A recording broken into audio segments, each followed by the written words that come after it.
नमो अरहन्ताणं नमो सिद्धाणं नमो आयर्याणं नमो उवज्जायाणं नमो लोये सव्वसाहु।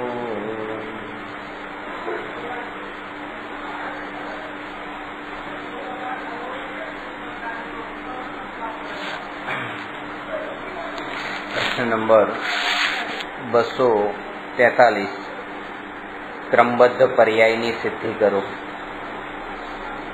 क्रमबद्ध पर्यायમાં સંબંધમાં થોડી ચર્ચા કરેલી। ક્રમનો અર્થ એક પછી એક, બદ્ધનો અર્થ બંધાયેલું અને પર્યાયનો અર્થ છે પરિણમન। પરિણમન એટલે પલટાવવું। પરિણમન બે પ્રકારનું હોય, એક દ્રવ્યનું પરિવર્તન અને બીજું ગુણનું પરિવર્તન, જેને એમ કહેવાય કે દ્રવ્યની પર્યાય અને ગુણની પર્યાય। અહીંયા દરેકે દરેક પર્યાયને ક્રમબદ્ધ સિદ્ધ કરી છે કે જે મોતીના હારનું આપણે દ્રષ્ટાંત લીધેલું કે મોતીના હારમાં એક પછી એક જે મોતી છે એ બંધાયેલા છે, એમાં આગળ પાછળ ન થઈ શકે, એમાંથી નીકળી પણ ન શકે અને એમાં નવો ઉમેરી પણ ન શકાય। એવી રીતે જે પર્યાય છે એ પર્યાય આગળ પણ ન થઈ શકે, પાછળ ન થઈ શકે, નવી ઉમેરી ન શકાય, ને જે ઘટવાની હોય એને આપણે ન ઘટે એવું પણ ન કરી શકાય। એટલે જ્યારે એ બધી પર્યાય ક્રમબદ્ધમાં નિશ્ચિત છે તો પછી આપણા વિકલ્પો જે છે એ વિકલ્પો નિરર્થક છે। કાનજી સ્વામી એમ કહેતા કે દાણા દાણા ઉપર લખ્યું છે એને ખાવાવાળાનું નામ, એવી રીતે જ્ઞેયે જ્ઞેયે લખ્યું છે એને જાણવાવાળાનું નામ। એટલે કે કયા જ્ઞેયને કયો જાણનારો કયા સમયે જાણશે આ બધું જ નિશ્ચિત છે, લખાયેલું છે। એટલે કે 7 વાગ્યા ને 0 મિનિટ ને 0 સેકન્ડે એ ખુરશીને જાણી, પછી 1 સેકન્ડ પછી એ ટેબલને જાણ્યું, તો એ જ્ઞેયને 7 વાગે કયો જાણનારો જાણવાનો છે એ જ્ઞેયના ઉપર એ જાણનારાનું નામ લખાયેલું છે। એવી રીતે તે બીજી સેકન્ડે એ જ્ઞેયને કેટલા જાણવાવાળા છે એ જાણવાવાળાનું નામ લખાયેલું છે। એટલે જાણવાનું પણ એ નિશ્ચિત છે, જાણ્યા પછી જે રાગ ઉત્પન્ન થવાનો છે એ પણ નિશ્ચિત છે, એ રાગમાં પણ ફેરફાર નહીં થાય। એટલે આત્મા એ જાણવાનો પણ એ જે એને જાણ્યું એ પણ નિશ્ચિત હતું, એ જણાયું છે। બીજું કે રાગ જે થવાનો હતો એ પણ નિશ્ચિત હતો અને રાગ થયો છે, તો પછી આમાં પુરુષાર્થ શું રહ્યો? કે બધું આપણે એમ કહીએ કે અત્યારે મારું સંસાર પરિભ્રમણ પણ થવાનું છે એટલે થાય છે, ક્રમબદ્ધ પર્યાયમાં છે। એટલે તો ક્રમબદ્ધ પર્યાયના સિદ્ધાંતને સમજવાનો અર્થ એ છે કે પર્યાય ક્રમબદ્ધ જે છે એ જાણ્યા પછી એ ક્રમબદ્ધ પર્યાય ઉપરથી દ્રષ્ટિ હટે। પર્યાય દ્રષ્ટિ ટળવાનું નામ છે ક્રમબદ્ધ પર્યાયની શ્રદ્ધા। કારણ કે પેલા જે આપણા વિકલ્પો એ વિષયમાં આપણો જે વિચાર છે ને એ જગ્યા ઉપર જ જતો હોય જ્યાં આપણને એ વિશ્વાસ ન હોય કે અહીંયા કાર્ય થશે કે નહીં થાય। એમાં ત્યારે ખબર છે કે કામ થવાનું છે તો પછી એ સંબંધી આપણને વિચાર બહુ નથી આવતા। એવી રીતે જે પર્યાય નક્કી છે એ જ્યારે આપણને ખબર પડે ત્યારે પર્યાય સંબંધી વિચાર જ ટળી જાય છે અને દ્રવ્યો ઉપર દ્રષ્ટિ થાય છે। કાનજી સ્વામીને કોઈ એવો પ્રશ્ન પૂછ્યો કે રાગ દ્વેષના ભાવ પણ થવાના હશે તો થશે, તો પછી આપણે પુરુષાર્થ શું કરવાનો? તો કીધું કે જ્યારે ક્રમબદ્ધ પર્યાયનું સ્વરૂપ આટલું તમે સમજ્યા અને પછી તમને જે પ્રશ્ન થયો ને કે રાગ દ્વેષના ભાવ થાય તો એનું શું કરવાનું, અને થવાના હોય તો પછી થવા દેવાના અને આપણે કંઈ કરવાનું જ નહીં, કે એ જે તમને વિચાર આવ્યા એ રાગ અને દ્વેષના ભાવથી સંબંધિત વિચાર આવ્યા। એટલે હજુ તમને રુચિ રાગ દ્વેષના ભાવની છે, તો પ્રશ્ન તમને એનો થયો છે। એટલે રાગ દ્વેષના ભાવ જ્યારે આ જાણ્યું કે જે ઘટના જે સમયે ઘટવાની છે એ સમયે ઘટે છે, પછી તમને જે પ્રશ્ન થવો જોઈએ પ્રશ્ન કોનો થયો? જો હજી રાગ દ્વેષના ભાવનો પ્રશ્ન થયો કે જેમાં પરિણમન જ નથી થતું એવા આત્મા વિશે પ્રશ્ન થયો, જેમાં કંઈ થતું જ નથી. એટલે જે બધું થવાનું નક્કી છે એની શ્રદ્ધા થવાનો અર્થ એ છે કે જેમાં કંઈ થતું નથી એના ઉપર આપણું ધ્યાન જવું. રાગદ્વેષ ઉપરથી પણ દ્રષ્ટિ હટી જવી, કારણ કે એ વિકલ્પ પણ એવી રીતે તે નક્કી છે, જેવી રીતે જે ઘટના લખાયેલી છે એવી રીતે તે વિકલ્પ પણ નક્કી છે. એ સમયે વિકલ્પ કઈ કામમાં નથી આવતા. જ્યારે કોઈ ઘટના ઘટે છે એ ઘટનાનો અને વિકલ્પનો બીજું એ હોય છે કે એક ધારા પ્રવાહથી, જેમ કે આ વસ્તુ છે અત્યારે અહીંયા ટેબલની અંદર છે, અંદર ડ્રોવરની અંદર છે, ડ્રોવરમાંથી આ બહાર કાઢીને અહીંયા મૂકી, અને એની પહેલા 5 મિનિટ પહેલા એ ત્યાં હતી, અને 5 મિનિટ પહેલાના જે મને વિચાર છે એ કોઈ બીજા હતા. હવે 5 મિનિટ પૂરી થઈ અને મને એ વિકલ્પ ઉત્પન્ન થયો કે આ વસ્તુ હું અહીંથી અહીંયા મૂકું, અને 5 મિનિટ પછી એ રેકોર્ડરને ત્યાંથી અહીંયા બહાર આવવાનું થયું. એટલે આ જે ત્યાંથી બહાર આવ્યું છે એ રેકોર્ડરની પોતાની જે ધારા પ્રવાહરૂપ પર્યાય છે ને, અનાદિ અનંત, આનું પરિણમન, એમાં આનું પરિણમન અત્યારે ત્યાંથી અહીંયા થવાનું હતું, અને પોતાના જે વિકલ્પોની ધારા જે અનાદિકાળથી ચાલતી આવી છે એમાં વર્તમાન પર્યાયમાં આવો વિકલ્પ ઉત્પન્ન થવાનો હતો. અને એ બંને એક સમયમાં એક સાથે થાય છે, અને અજ્ઞાનીને એ બંનેમાં એકત્વ બુદ્ધિ હોવાથી બે વસ્તુમાં મિશ્રણ કરીને એ વસ્તુને જોવે છે. એટલે એમ લાગે છે કે આવો આ વિકલ્પ અહીંયા થયો એટલા માટે આ કાર્ય અહીંયા થયું. એક જ સમયમાં બે કાર્ય થયા ને, એટલે સમયભેદ ન થયો. જોકે એમાં પણ સૂક્ષ્મ દ્રષ્ટિએ જોઈએ તો સમયભેદ કેટલાય હતા, કારણ કે જે સમયે વિકલ્પ ઉત્પન્ન થયો એના કેટલાય સમય પછી, એમાં સમય તો કેટલાય વીતી ગયા છે. આપણે કહીએ કે 5 સેકન્ડ પછી બહાર નીકળ્યું કે 4 સેકન્ડ પછી, પણ 4 સેકન્ડમાં સમય કેટલા વીત્યા. એટલે આપણે લાગે કે વિકલ્પથી કામ સિદ્ધ થાય. હા, પણ વિકલ્પથી તો એક વાત તો પાકી થઈ ગઈ કે વિકલ્પથી એ ટાઈમે તો કામ કોઈ નથી થતું. એ ભલે એ વિકલ્પના નિમિત્તે આપણે કહીએ કે 2 મિનિટ 4 મિનિટે કોઈ કામ થયું, પણ એ સમયે તો કામ ન થયું. અને એ પણ જે થયું એ વિકલ્પથી ન થયું, એ પણ એનું પરિણમન જે અનાદિ અનંત હતું એના કારણે થયું. કોઈ લોકો એમ માને કે ઈશ્વર જે છે એ એના દ્વારા આ જગતનું સંચાલન થાય છે. જે બ્રહ્માને કર્તા માને, વિષ્ણુને રક્ષક માને અને મહેશને સંહાર કરનારા માને. હવે જૈન ધર્મના અંદર જે અભ્યાસ કરે તો એની માન્યતા પછી એવા પ્રકારની નથી કે હવે બ્રહ્મા કરનારા અને વિષ્ણુ રક્ષક ને મહેશ નાશ કરનારા. હવે એ રીતે માને છે કે જે કંઈ પણ આ જગતમાં ચાલે છે એ બધું જ કર્મ નાખેલ છે. કે પુણ્યના ઉદયથી અનુકૂળતા મળે, પાપના ઉદયથી પ્રતિકૂળતા મળે, એ બધું કર્મના ઉદય અનુસાર થાય છે.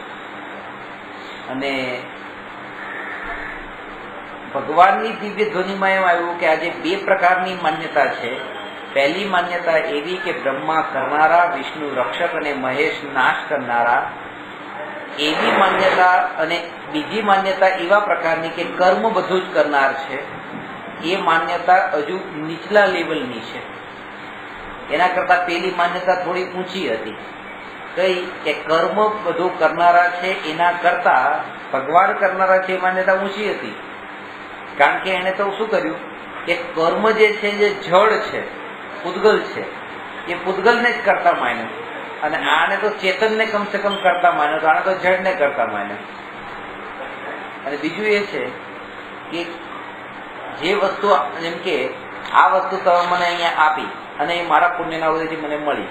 હવે પુણ્યના ઉદયથી મળી તો પુણ્ય જે છે ને એ પુણ્યના જે પરમાણુઓ જે છે એ તો પૂતગલ છે, અને એનો ઉદય આવ્યો એટલે એ પૂતગલ સ્કંધો, જે કાર્મણ વર્ગણાના સ્કંધો હતા, એ આત્મામાંથી પછી નીકળી ગયા ખરીને. કારણ કે કોઈ પણ વસ્તુ આમનામ નથી મળતી. એના માટે દરેક સમયે આત્મામાં કર્મ બંધાય પણ છે, દરેક સમયે કર્મ નીકળે પણ છે, ખાલી પણ થાય છે. તો એ કર્મ આત્મામાં જે બંધાયેલા હતા એ ખાલી થયા અને આ વસ્તુ મને મળી. હવે કે એ કર્મ એનો કરતા નથી બનતું, આ વસ્તુ મળી એનો. જેમ કે બ્રહ્માએ નથી આપી, કે આ કર્મના ઉદયથી મળી. અહીંયા કહે છે કર્મના ઉદયથી પણ નથી મળી. કેમ? કારણ કે કર્મના જે પરમાણુ છે એ દ્રવ્ય અને આ જે રેકોર્ડર નામનું કે આ પૂતગલનું આ દ્રવ્ય, બે દ્રવ્ય વચ્ચે અત્યંતાભાવ છે. અત્યંતાભાવ છે એટલે બંને દ્રવ્ય સ્વતંત્ર છે. એ પૂતગલ પરમાણુ અને આ પૂતગલ પરમાણુ, જે દ્રષ્ટિએ આપણે ચર્ચા કરી હતી कि जिसने बताया जगत को प्रत्येक कण स्वाधीन है, करता न धरता कोई है, अणु अणु स्वयं में લીન है. હવે અણુ અણુ સ્વયંમાં લીન છે એનો અર્થ એ કે રેકોર્ડરના જે અણુ છે એ એનામાં જ છે, એને એની સિવાયના કોઈ પણ આ પુણ્યના પણ અણુ સાથે કોઈ સંબંધ નથી.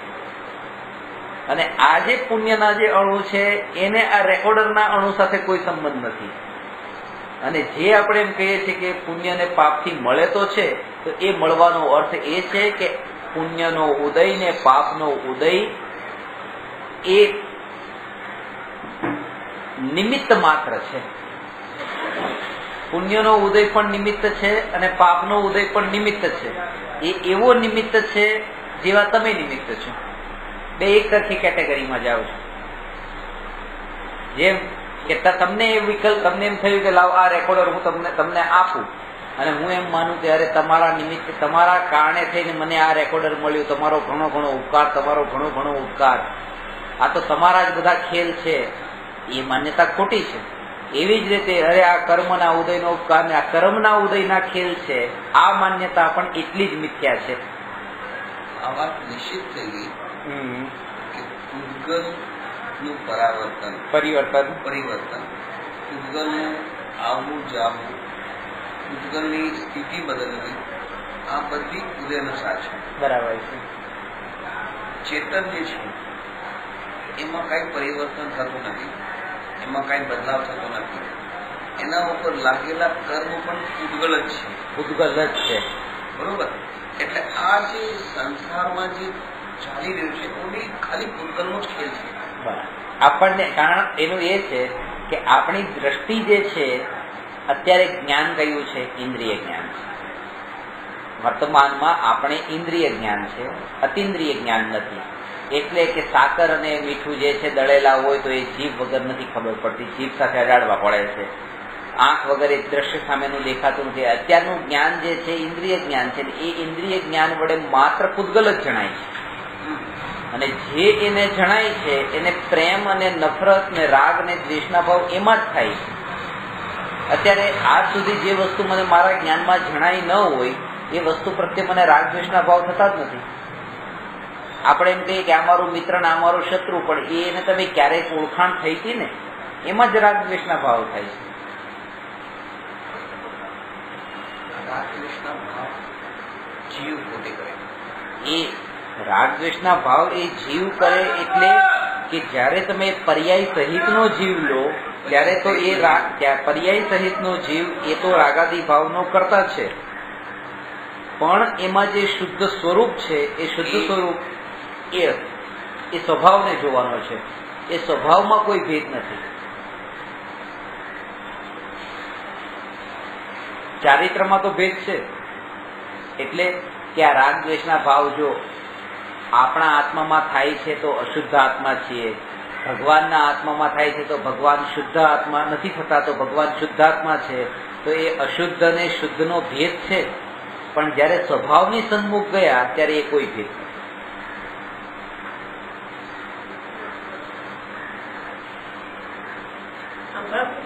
અને ભેદને જાણવો પણ જરૂરી છે અને અભેદને પણ જાણવું જરૂરી છે. બેયને જાણવું જરૂરી છે. પાણી છે એ પાણીમાં કોઈ ભેદ નથી, પાણી તો પાણી છે. તેમ છતાં પણ આપણે પાણીમાં ભેદ જાણીએ છીએ. એક જ ટાંકી ઉપરની છે અને એ ટાંકીમાંથી તે ટોયલેટમાં પણ પાણી જાય છે અને એ જ ટાંકીમાંથી વોશ બેસિનમાં પણ પાણી આવે છે. ટોયલેટમાં જઈને આપણે જે હાથ ધોયા છે પછી આપણે બહાર વોશ બેસિનમાં પાણી હાથ ધોઈએ છીએ, એ પાણી તો ઉપરનું જે હતું એ જ છે. પણ આપણે એ ભેદ કર્યો અને જાણ્યો કે આ પાણી જે અશુદ્ધ જેટલું છે આના કરતા અશુદ્ધ પાણી એ શુદ્ધ નથી. પાણી તો બે સરખા જ છે, પણ એ ભેદ ત્યાં ચારિત્રની દ્રષ્ટિએ જયારે વાત આવે ત્યારે એ ભેદ જાણવો જરૂરી છે. કે આ અશુદ્ધ છે ને આ શુદ્ધ છે. તો એવી રીતે ત્યાં હું સંસારી છું ને ભગવાન શુદ્ધ છે એ ભેદ જાણવાનો, એ ભેદ કરવાનો છે શુદ્ધ અશુદ્ધમાં. પણ એ વાત અંદરમાં શ્રદ્ધામાં હોવી જોઈએ કે જે પહેલું પાણી છે એમાં એ પણ H2O છે, એ પણ શીતળ સ્વભાવી છે. આ પણ H2O છે, શીતળ સ્વભાવી છે. ભગવાન જ્ઞાન દર્શન સુખ વીર્યના સ્વભાવવાળા છે, હું પણ જ્ઞાન દર્શન સુખ વીર્ય સ્વભાવી છું. સ્વભાવની દ્રષ્ટિએ બંનેમાં કોઈ ફરક નથી. એટલે ભેદ દ્રષ્ટિને પણ જે જાણે છે, અભેદ દ્રષ્ટિને પણ જે જાણે છે, એ જ જીવ અનેકાંત દ્રષ્ટિએ આત્માને જાણે છે. નહીં તો એકાંત થઈ જાય. હું શુદ્ધ શુદ્ધ શુદ્ધ શુદ્ધ શુદ્ધ એમ બોલે તો પછી દેવ દર્શન, પૂજા, ભક્તિ, પ્રાર્થના, સ્તુતિ, જાપ, પાઠ આ કઈ નહીં રહે કે બધા શુદ્ધ તો જેની અત્યારે જરૂર છે.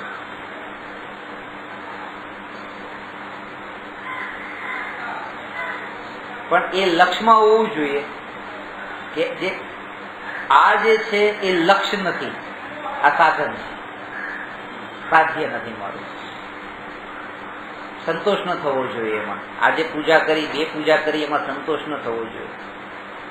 સંતોષ થઈ ગયો એનો મતલબ એ કે વિભાવમાં અટકી ગયા. કારણ કે પૂજા કરવાનો જે વિકલ્પ અને રાગ હતો, એ રાગ પણ આત્માનો સ્વભાવ નતો, એ પણ એક વિકાર હતો. અને એ વિકાર પણ આત્માના હિતની દ્રષ્ટિએ દુઃખદાયક જ હતો. એવું પુણ્ય જે રાગથી બંધાય, પુણ્ય શુભરાગથી બંધાય, કેવા પ્રકારનું કે જે રાગ આત્મજ્ઞાન થયા પહેલા, સમ્યક દર્શન થયા પહેલા એવો રાગનો ભાવ આવે જ નહીં. એવા પ્રકારનો રાગનો ભાવ કે જો સમ્યક દર્શન ન થયું હોય તો એ જીવને એવો રાગ આવે જ નહીં. અને એવો રાગ કે જે રાગથી જે પુણ્ય બંધાયું, એ કેવળ જ્ઞાન જ્યાં સુધી ન થાય ત્યાં સુધી એ પુણ્ય ઉદયમાં ન આવે. જે પુણ્યનો બંધ આત્મજ્ઞાન થયા પહેલા ન થાય, અને જે પુણ્યનો ઉદય કેવળ જ્ઞાન થયા પહેલા ન આવે, એવું ઉત્કૃષ્ટ પુણ્ય તીર્થંકર પ્રકૃતિનું પુણ્ય કહેવાય. તીર્થંકર પ્રકૃતિના કર્મ જે છે એ આત્મજ્ઞાન થયા પહેલા બંધાતા નથી, અને કેવળ જ્ઞાન થયા પહેલા ઉદયમાં આવતા નથી. બરાબર છે. આવા તીર્થંકર પ્રકૃતિના જે પુણ્ય જે રાગથી બંધાય છે આત્મામાં, એ રાગ પણ મારો સ્વભાવ નથી, મારું લક્ષ્ય નથી. આ વાતની જેને શ્રદ્ધા થઈ હોય એને ધર્મની શરૂઆત થાય છે. એ હવે અટકશે નહીં ક્યાંય પણ. કારણ કે આટલી એક્સ્ટ્રીમ વાતમાં પણ જયારે એને શ્રદ્ધા બેસી ગઈ કે અટકવાનું નથી, રસ નથી, તો એની નીચેના બધા જ શુદ્ધ ભાવમાં એને રસ નથી થશે.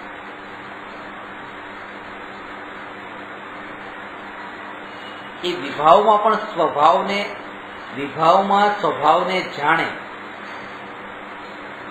પાણી ગરમ છે, એ ગરમ પાણીના કાળે પણ એમ જાણે કે આનો સ્વભાવ શીતળ છે, પણ ગરમ પાણી હોય ત્યારે હાથ ન લગાવી દે, એમ જાણીને કે સ્વભાવ શીતળ છે, ચલો હાથ લગાવી દે. ચારિત્રમાં ભેદ જાણવાનો છે કે ના, આમાં હાથ નથી લગાવવાનો. શ્રદ્ધામાં માને કે આ શીતળ સ્વભાવી છે, એમ શ્રદ્ધામાં જ્ઞાની માને છે કે હું ભગવાન આત્મા છું, મને કોઈ કર્મ લાગતા નથી. પણ ચારિત્રમાં ગમે એવું આડેધડ વર્તન નથી હોતું, કે સદાચારના સંબંધી નિયમો, વ્રત, તપ એ હોય છે જ્ઞાન પોતાની ભૂમિકા અનુસાર.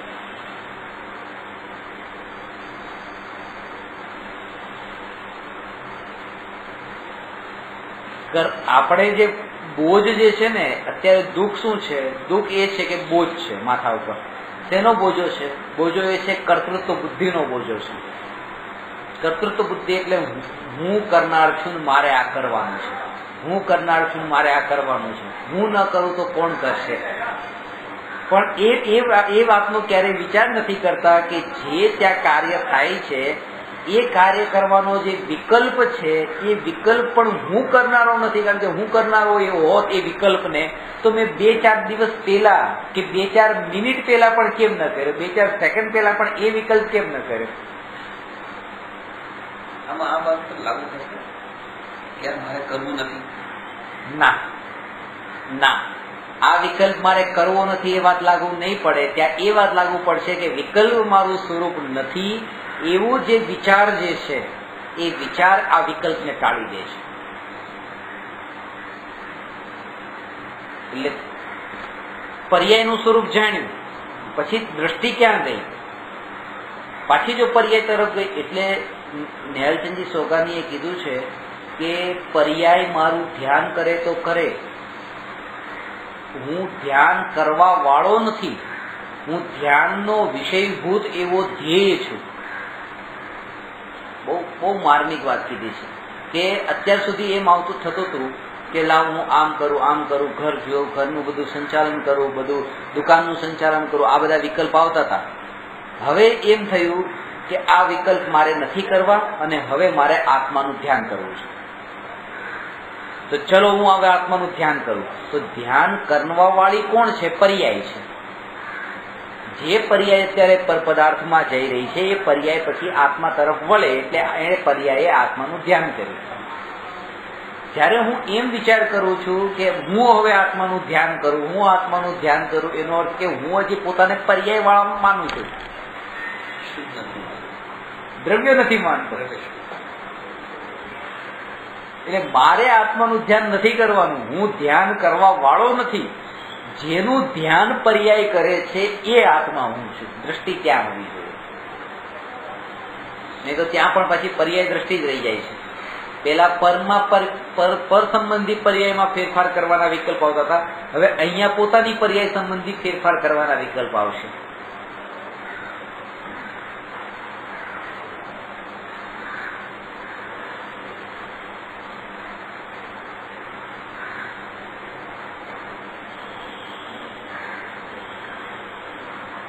અત્યારે જે રુચિ જે છે ને એ આ જે વિશ્વની વ્યવસ્થા ચાલી રહી છે એ વિશ્વની વ્યવસ્થા ઓટોમેટિક ચાલી રહી છે, એના ઉપર શ્રદ્ધા નથી. અને એ વિશ્વ વ્યવસ્થામાં આપણા વિકલ્પો જે છે એ પણ અંદર ગર્ભિત છે. વિકલ્પો પણ એ ઓટોમેટિક વ્યવસ્થામાં છે, એ પણ હું કરનાર નથી. કર્મનો ઉદય જેવો છે એવો વિકલ્પ થાય છે, પણ કર્મનો ઉદય પણ એમાં નિમિત્ત માત્ર છે. કર્મનો ઉદય પણ નિમિત્ત માત્ર છે. આપણા જે વિકલ્પો છે એમાં ધારા પ્રવાહથી એ બધી પર્યાયો જે છે એ બધી પર્યાયો ધારા પ્રવાહથી નક્કી છે.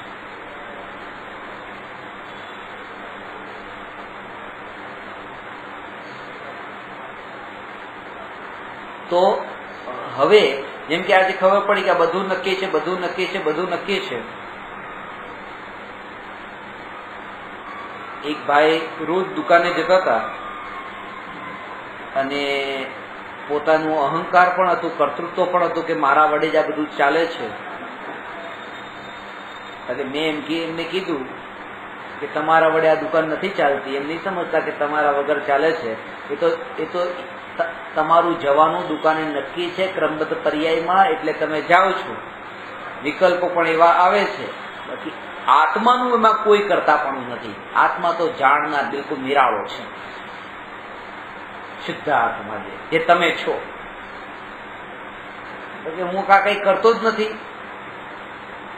ના, બીજા દિવસે દુકાને જ ન ગયા, ઘરે બેઠા.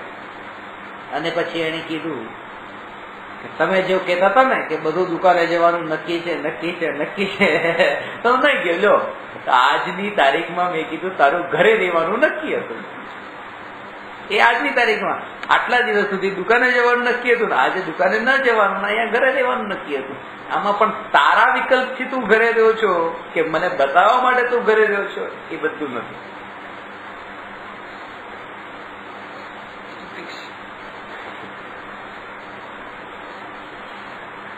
ઘણી વખત એટલે એમાં ફેરફાર, ઘણી વખત આપણને કોઈ પાપનો વિકલ્પ ઉત્પન્ન થયો, આમ પાપ કરું, અને પછી તરત જ આપણે ના જવા દે, કઈ નથી કરવું, જવા દે. જયારે આ ભાવ નથી કરવું જવા દે, એ ભાવ જયારે તમારા લાવવાતા, તો પેલા વાળો ભાવ તમે કેમ લાગ્યા? જયારે તમારે આવું જ જો તમારે થવું હતું, પછી એ ભાવ શું કામ લાગ્યા? અને એ ભાવ જો આવી ગયો તો પછી આ ભાવ ક્યાંથી લાગ્યા? કહેવાનો અર્થ કે એ ભાવ એ સમયે નક્કી હતો ને આ ભાવ આ સમયે નક્કી છે. એનું નામ ક્રમબદ્ધ પર્યાય છે. આત્મામાં જેટલા કર્મો છે બધા એક શરીરમાં લાગી ગયા. એમાં જે કર્મ કરવું એ કઈ એની શરીરમાં ગપાઈ જશે. હા, બધા જ એની સાથે ક્રમથી બંધાયેલા. ક્રમનો અર્થ છે બધું એક પછી એક, 1 by 1 છે.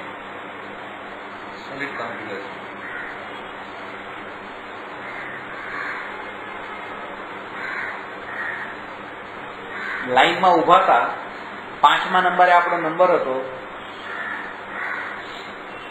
1 નંબર હજી આગળથી ખસ્યો એટલે આપણો 4થા નંબરે આવ્યા, હજી એક આગળ ખસ્યો, 3જા નંબરે આવ્યા.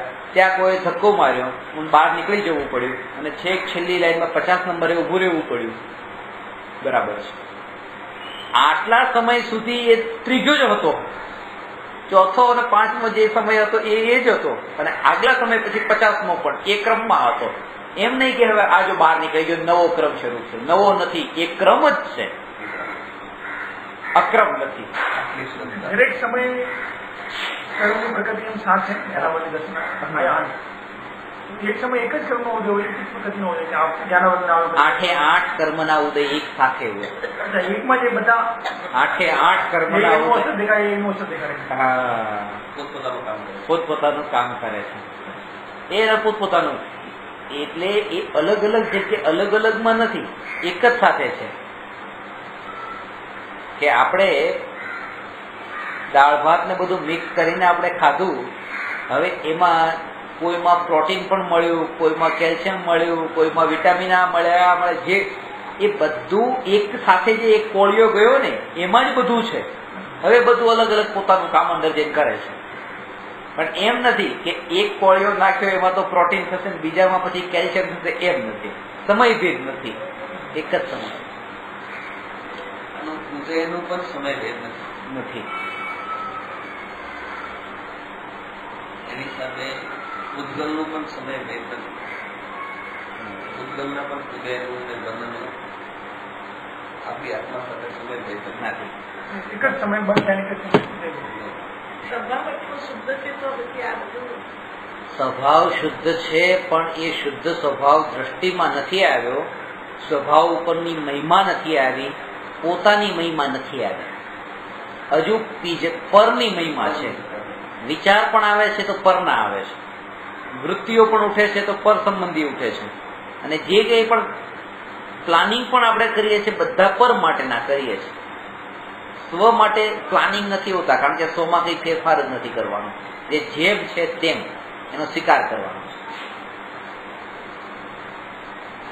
દુનિયાનો જીવ જયારે બહાર આવે, જયારે બહાર આવે, એ જીવ કર્મથી બંધાયેલો જ બરાબર. હા, અનાદિકાળથી બંધાયેલો જ છે, બંધાયેલો જ બહાર આવે છે.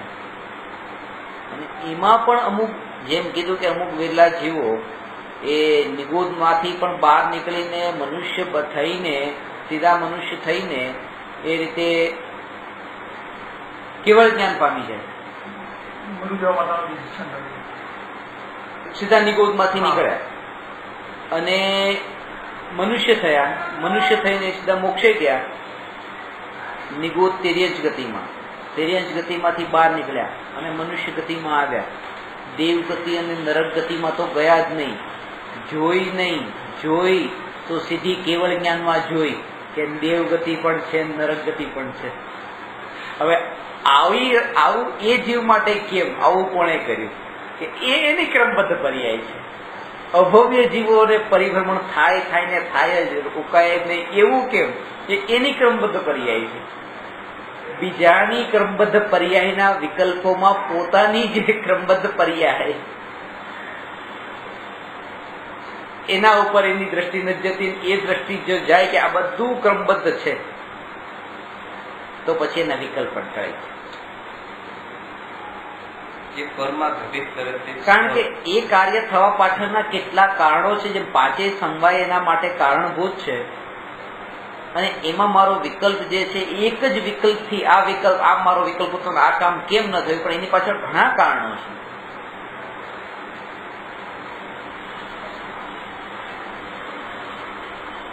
હું ઘણી વાર કહું કે તમને જે વિકલ્પ આવે છે, બહુ વિકલ્પ આવે છે, બહુ વિકલ્પ આવે છે, બહુ વિકલ્પ આવે છે. હવે હું તમને એમ કહું છું તમને બહુ વિકલ્પ આવે છે, આ વિકલ્પ બંધ કરો, આ વિકલ્પ બંધ કરી દો, બંધ કરી દો, આવો ભાવ મને તમારા માટે આવે છે. કારણ કે ખરેખર વિકલ્પ બંધ થાય તો આત્માનું હિત થાય. તો જે વિકલ્પો તમને આવે છે, બંધ કરવાના વિકલ્પ, જે કરાવવાના વિકલ્પ મને આવે છે, હું આ વિકલ્પ બંધ નથી કરતો. કે આ વિકલ્પ એમને બંધ કરો એવા જે વિકલ્પ મારા આત્મામાં ઉત્પન્ન થાય છે એ વિકલ્પ તો રોકતો નથી. કારણ કે પોતાના વિકલ્પનો પણ હું કરતા નથી. પોતાના વિકલ્પનો કરતા નથી, પણ પ્રયત્ન એવો છે કે બીજાના વિકલ્પનો કરતા બની જાવ અને એને રોકી દઉં.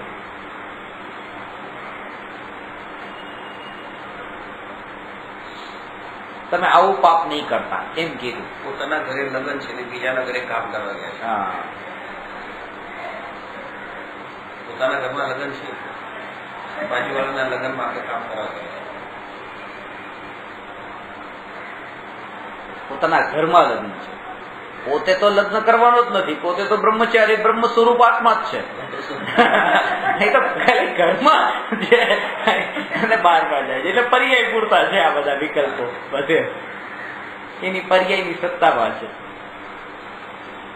પરની વસ્તુમાં પરમાં આપણે ક્રમબદ્ધ લાગુ કરી રહ્યા છે, ઘટિત કરી રહ્યા છે, સ્વમાં નહીં કરી રહ્યા છે.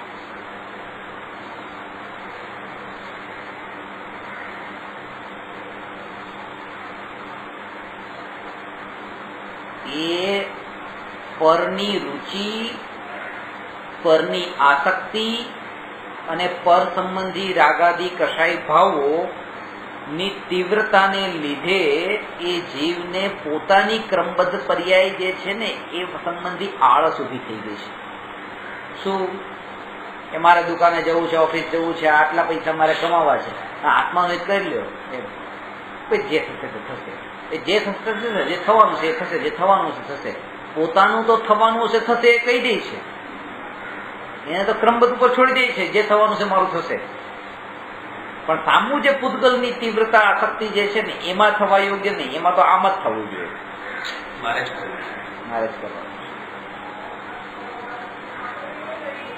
અંદર ભ્રમ એવો થઈ ગયો, એક શ્રદ્ધા એવી દ્રઢ થઈ ગઈ હોય, તમે ઓફિસ જઈને શું કામ કરો છો? કઈ નહીં, ખાલી બેઠા હોય, કઈ નથી કરતા, તો પછી શું કામ જાઓ છો એ તમને ખબર ન પડે. ખાલી બેઠા પણ હોય ને તો બીજા કામ કરવા વાળાના ઉપર પ્રભાવ પડે, જો બેઠા છે એ કારણે પણ કામ કરે વધારે. એમ અમે કઈ નથી કરતા, પણ એક ફરક પડે કે જો આમની હાજરી છે. હવે આ એક શ્રદ્ધા જેવી દ્રઢ થઈ ગઈ હોય કે મારી હાજરીથી જ આ બધી કમાણી થાય છે. હું કઈ કરતો નથી દુકાને જઈને, ઓફિસ જઈને, પણ ખાલી મારી હાજરીના કારણે આમ ખાલી કામ બરાબર થાય છે.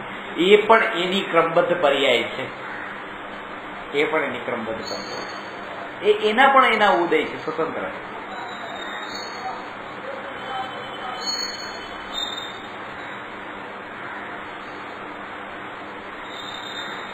હવે આપણે એને કામ સોંપ્યું કે ભલે આ કામ તારે કરવાનું છે, ને એ કામના આપણે એને 50 રૂપિયા આપ્યા, આપણને એ કામથી 100 રૂપિયાનો લાભ છે, તો એના પણ ઉદય છે ને મારા પણ ઉદય છે. હવે હું એમ કહું કે હું બેઠો હોઉં તો જ કામ થાય, હું બેઠો હોઉં તો જ કામ થાય, એમ નહીં. એ એના ઉદય હશે તો એનું કામ તો એ થવાનું છે, અને મારા ઉદય હશે તો ઘરે બેઠા બેઠા પણ કામ થવાનું છે.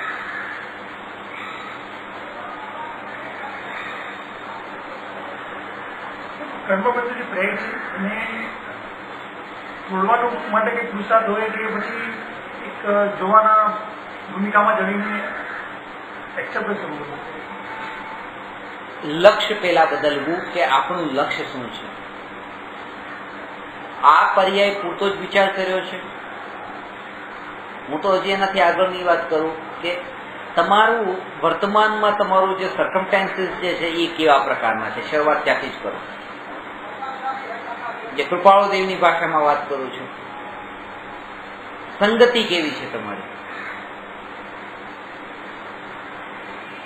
તમારું જે બિહેવિયર, તમારું જે વર્તન છે એના ઉપરથી એ ખબર નથી પડતી તમે કેવા છો, એના ઉપરથી ખબર પડે તમે કઈ સંગતિમાં રહેવા વાળા છો.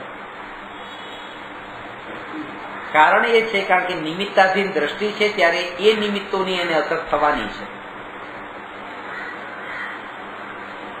એટલે એ સંગતિથી અત્યારે દૂર રહેવાનો ઉપદેશ આપ્યો છે.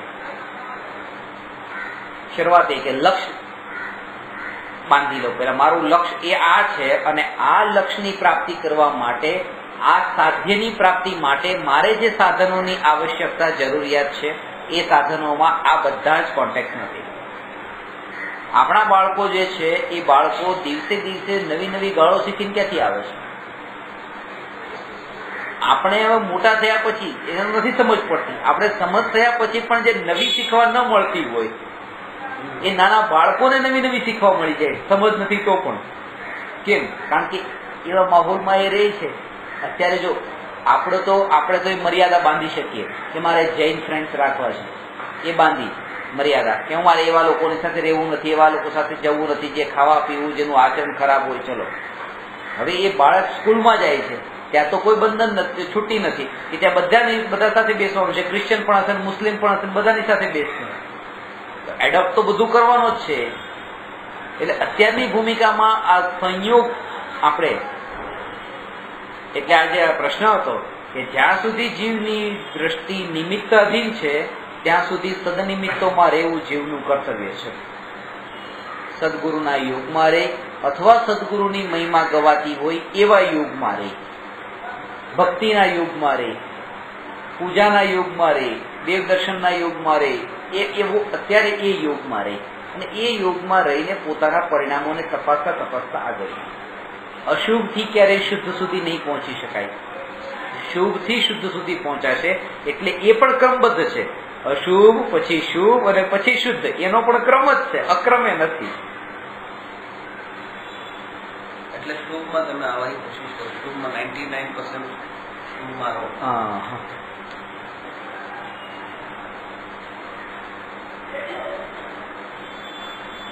અને એને સપના તરીકે જ છે. જે મેં કે જે કંઈ પણ જીવનમાં કંઈ પણ થતું હોય દરેક ઘટનાને એક સપનું જ જો.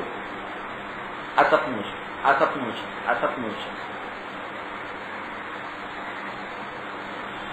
એટલે કે હું તમારી સાથે બેઠું છું, આ મને સપનું જ છે, બીજું કંઈ નથી. એવા રૂપે આ સપનામાં છું, આ રિયલ નથી, આ સપનું છે.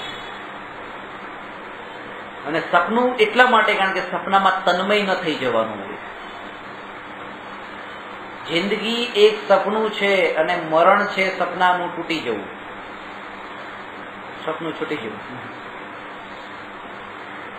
12 વાગે સપનું શરૂ થયું, 4 વાગ્યા સુધી સપનું જોયું કે હું આમ છું, તેમ છું, રાજકુમાર છું ને રાજકુમારીને પરણવા જાઉં છું ને ઘોડા પર બેઠો છું ને આમ બધા સપના જોયા ને 4 વાગે ઊંઘ ખોલી તો ખબર પડી પોતે પથારી પડ્યો હતો.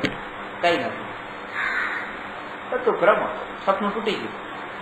તો અત્યારે એ લાગે છે કે 30મા વર્ષે હું લાખ કમાણો, 35મા વર્ષે કરોડ કમાણો, 40મા વર્ષે 10 કરોડ કમાણો, 50મા વર્ષે 50 કરોડ કમાણો, 50મા વર્ષે દેહ છૂટી ગયો, કૂતરામાં જન્મ થયો, આમ જોયું ક્યાંય 50 કરોડ નથી, સપનું છૂટી ગયું. એ આખી જિંદગી જે હતું બધું સપનું હતું. મરણ એટલે સપનું છૂટી ગયું, કઈ નથી ત્યાં પછી. અને કોઈ સપનામાં આવી રીતે રાજકુમારીને પરણવા જતો ને એવું સપનું જોતો હોય અને એને કોઈ ઉઠાડે, ભાઈ ઉઠ ઉઠ ઉઠ, લાત મારીને ભગાડી મૂકશે, ચલો નીકળો, મને ઉઠાડો નહીં, 2 કલાક સુધી ઉઠાડતા નહીં, ઊંઘમાં કઈ ને કઈ બબડવા લાગશે. નથી ઉઠવું, એને જોવું છે, ગમે છે. સદગુરુ આને ઉઠાડે કે ભાઈ તમે સપનામાંથી બહાર આવી જાઓ, ઉઠો, જાગો. ના, ગુરુને ના પાડે છે. મને મજા આવે છે જે વાંચ્યું એમાં. એવી તન્મયતા થઈ ગઈ છે આ સપનામાં. અને બધા જ સંયોગો એવા સપના સમાન લાગે. માતા પિતાનો સંયોગ, ભાઈ બહેનનો સંયોગ, આ બધા સંયોગો સપના સમાન જ લાગે. એટલે જ કૃપાળુદેવે કીધું છે સકળ જગત એ એઠવત અથવા સ્વપ્ન સમાન. આખા જગતને જેને સ્વપ્ન સમાન જાણે એ જ્ઞાની, એ કહીએ જ્ઞાની આત્મસિદ્ધિ. સકળ જગત એ એઠવત અથવા સ્વપ્ન સમાન.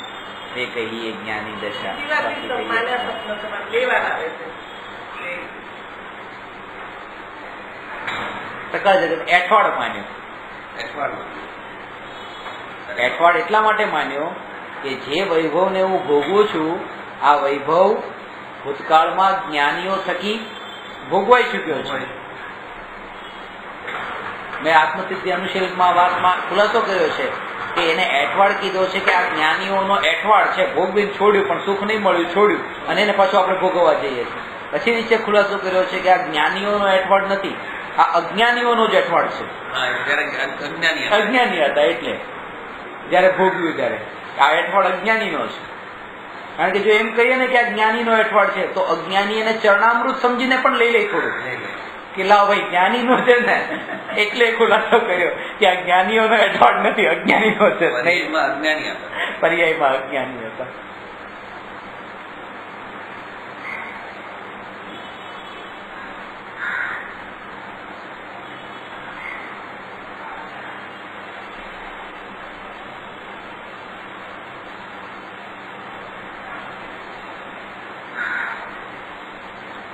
ઘટના ઘટ્યા પછી આપણને જે વિકલ્પ ઉત્પન્ન થાય કે આમ નહીં ને આમ કર્યું તો આમ થાત, એ વિકલ્પ હવે નિરર્થક છે. આ અંદરથી આ વિચાર તત્વ વિચાર કરીને એ શ્રદ્ધા દ્રઢ થાય એ સંબંધી કોઈ વિકલ્પ નહીં, બિલકુલ ફૂલ સ્ટોપ. જેની આવી સ્થિતિ આવી જાય એ જીવ નિકટ કાળે તમને દર્શન પામે. આ ભવે નિકટ કાળમાં કેમ ખબર છે? કારણ કે ભૂતકાળ પૂરેપૂરો જે ભૂલી ગયો. ભૂલી જવાનો અર્થ એ છે કે હવે એની સામે રસગુલ્લું અત્યારે મારી સામે આવે છે, તરત જ 4 દિવસ પહેલા ભૂતકાળમાં ખાધેલું રસગુલ્લું યાદ આવે છે કે બહુ મજા આવી હતી, એટલે આ ખાવાનો વિકલ્પ ઉઠ્યો, રાગ થયો. જે ભૂતકાળને બિલકુલ ભૂલી ગયો એને હવે આ જોતા ભાવ જ નહીં થાય. એ ભોગવેલું છે મેં અને પાછું બીજી વાર મળ્યું છે, ભોગવ્યું હતું ત્યારે મજા આવી હતી એટલે લાવ હજી મજા લઉં, એવો વિકલ્પ ઉભો થાય છે. પણ જે ભૂતકાળને બિલકુલ ક્લીન કરી દીધો એને વર્તમાનમાં જેમ છે એમ જોવે છે. પછી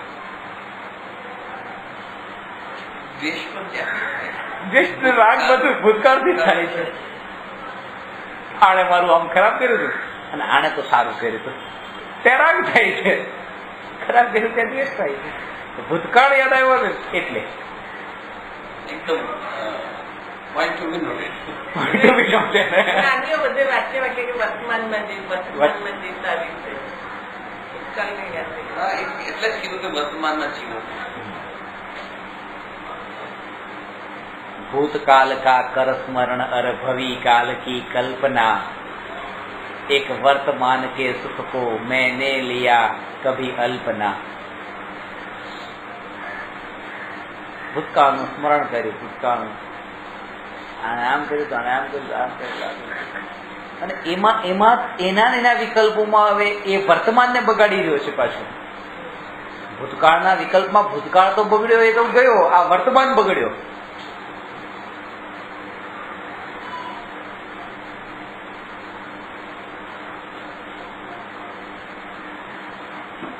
વર્તમાનની રાત બનાવે છે.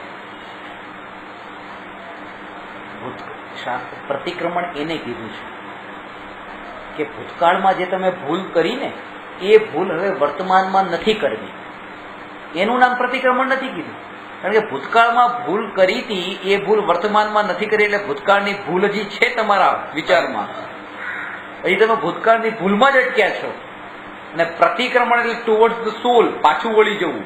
હજી વળ્યા જ નથી, હજી તો ભૂલમાં જ વળ્યા છો. અને આત્મા તરફ વળ્યો એનો અર્થ છે કે આ ભૂતકાળ ભૂલી ગયો. ભૂલને ભૂલી જવું એનું નામ પ્રતિક્રમણ છે. ભૂલને ભૂલી જવું, આત્મા તરફ વળવું, પાછું સ્વચ્છંદી થઈને ફરવું નહીં. કે ભૂલને ભૂલી પછી સ્વચ્છંદી નહીં ફરી જાય તો બધા શુભમાંથી અશુભમાં ગયો. ભૂલ કર્યા જ કરો. અહીંયા જે સ્વભાવનો પછી જયારે આશ્રય લીધો પછી ત્યાં, કારણ કે જેનો આશ્રય લીધો છે એમાં જયારે ભૂલ નથી તો પર્યાયમાં ભૂલ ક્યાંથી ઉત્પન્ન થાય?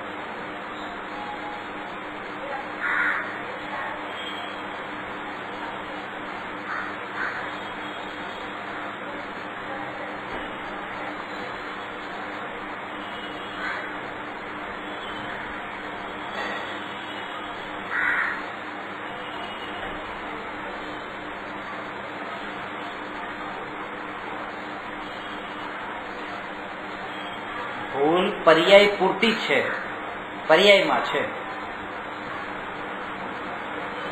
અને એના ઉપર પણ દ્રષ્ટિ જાય છે ત્યારે પાછી પર્યાય મલિન થાય છે, પાછી દૃષ્ટિ જાય છે પાછી પર્યાય મલિન થાય છે. એટલે અહીંયા 3 કાળને 3 ભાગમાં વહેંચ્યો છે. વર્તમાન કાળથી આ કાળચક્રનું જે પરિવર્તન છે એ 2 ભાગમાં બીજું વેચાઈ ગયું. વર્તમાન પહેલાનો જે છે બધો ભૂત ને વર્તમાન પછીનો જે છે બધો ભવિષ્ય.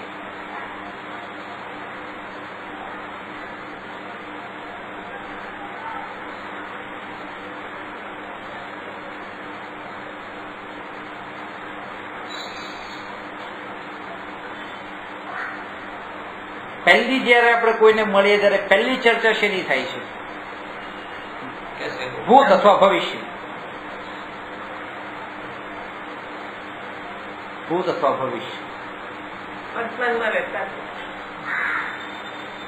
હું તમને વાત કરું, કાલે આ ભાઈનો ફોન આવી ગયો હતો કે રેકોર્ડિંગ કરજો.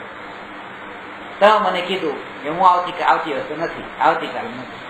મેં ગઈકાલની વાત કરી, તમે આવતીકાલની વાત કરી. મેં ભૂતકાળની વાત કરી, તમે ભવિષ્યની વાત કરી. વર્તમાનની વાત કઈ નથી. જે કઈ પણ આપણા વિચારો જે છે ને બધા જ પૂરેપૂરા ભૂતકાળમાં અથવા ભવિષ્યમાં 2 બાજુ ફાટી ગયા છે. જે સ્થિરતા આમ વર્તમાન ઉપર રહેવી જોઈએ ને એ નથી રહેતી. જેમ ઘોડાને ડાબલા બાંધી રહ્યા હોય ને આખાડા, એવા આમ વર્તમાનમાં જ બાંધી દીધા હોય તો એક્સિડન્ટ ઓછા થાય.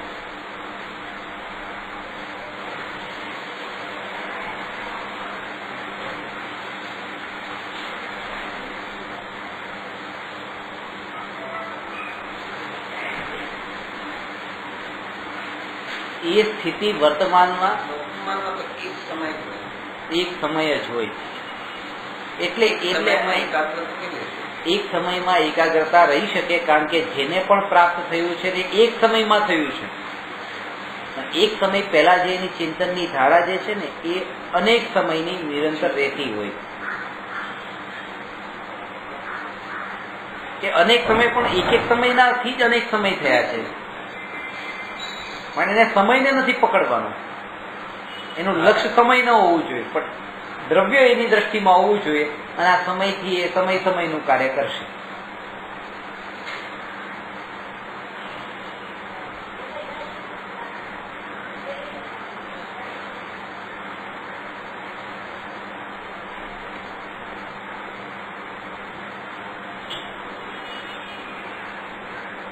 જયારે કોઈને એમ કીધું કે ભાઈ બધું ક્રમબદ્ધ છે, જે થવાનું છે થશે, જે થવાનું છે થશે, અને પાપ કરે છે, પાપ બંધ ન કર્યા એને, કારણ કે એમ કીધું કે ભાઈ પાપ થવાના છે તો થાય છે.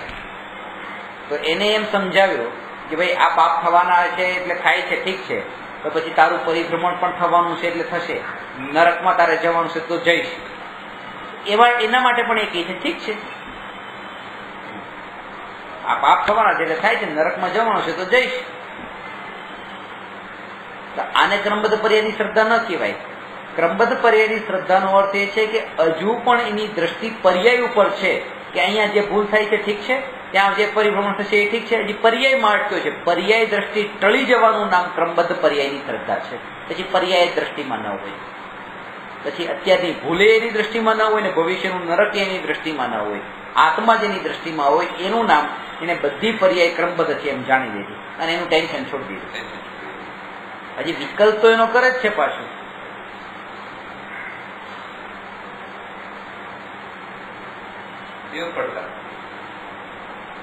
એનું જ્ઞાન જોઈએ, ક્રમબદ્ધ પર્યાયનું નોલેજ તો જોઈએ જ, પછી એને છોડી દેવાનું.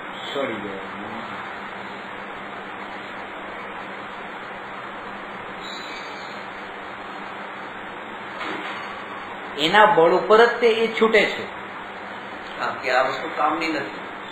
એને અને બીજું કે એમાં નિરાશા નથી. આજે મારે આ કામ કરવું છે, આ કામ કરવું છે, આ કામ કરવું છે, નથી થતું, એટલે પછી માનું મારાથી કઈ થતું નથી, જવા દો, આ કઈ કરવું નથી, હું પોતાનામાં લીન થાવ. એમ નહીં, મારાથી ન થયું એટલે એમ લીન થવાનું નહીં, એ એનું નક્કી જ છે. નહીં તો પછી પાછું કોઈ એમ કહેશે આવું તમને હેલ્પ કરું, આપણે ચાલો ફરીથી એ કામ કરીએ, તો પાછું એ બહાર આવશે. એને શ્રદ્ધા નથી. શ્રદ્ધા થવાનો મતલબ કે એને ખબર પડી ગઈ કે બધું નિશ્ચિત છે, મારે હવે એમાં વિકલ્પની, મારા વિકલ્પની પણ એ કાર્યમાં કોઈ જરૂર નથી.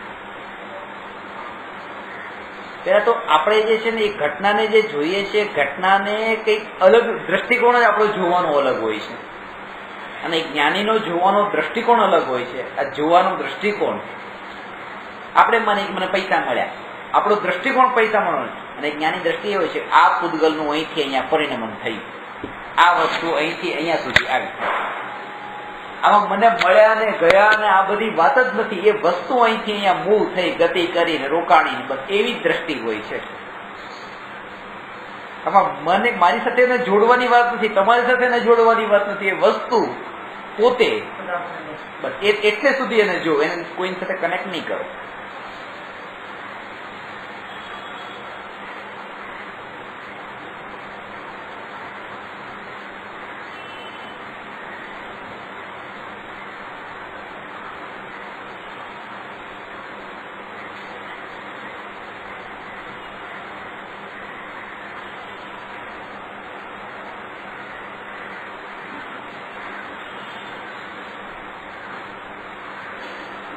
એક ભાઈએ 25 કરોડ રૂપિયાનો ફ્લેટ હમણાં ખરીદ્યો, અને પછી બરાબર એના દરવાજા તાળાવાળા બરાબર કરાવ્યા.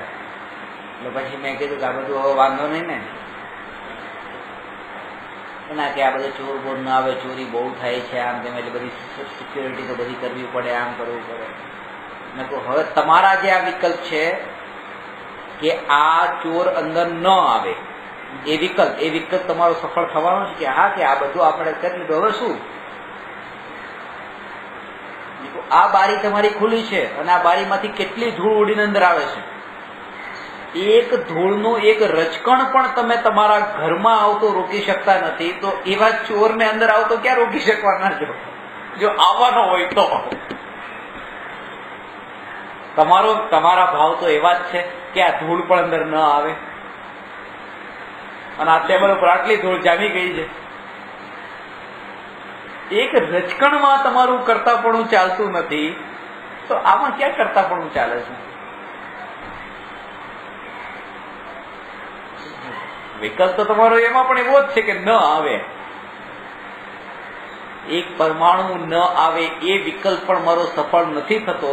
એના ઉપરથી એ દ્રઢ શ્રદ્ધા થવી જોઈએ કે આ જે કંઈ પણ સફળ થઈ રહ્યું છે એ મારા વિકલ્પથી નહીં, એ એની ક્રમબદ્ધ પર્યાયની યોગ્યતા.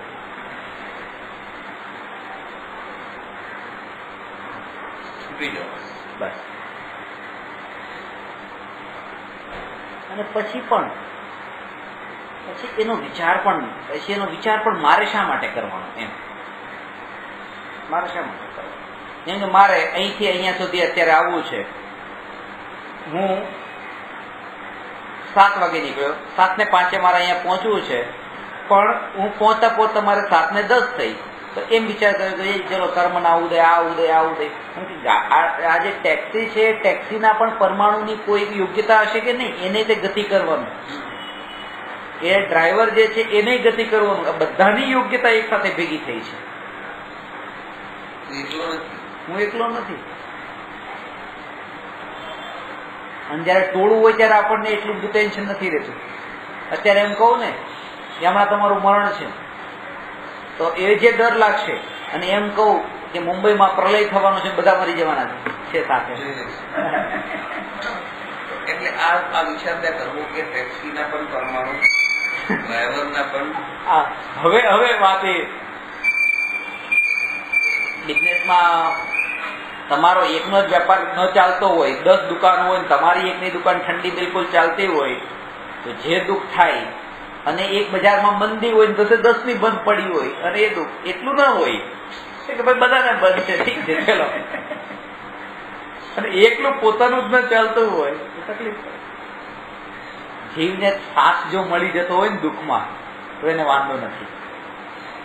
તો જયારે આ છે કે મારે જવાનું છે, મારા એકલાનું કામ નથી, આ ટેક્સીના પરમાણુ છે, ડ્રાઈવરના એજન્ટ બધા છે, એ બધાની યોગ્યતા છે, હું એકલો નથી હોય.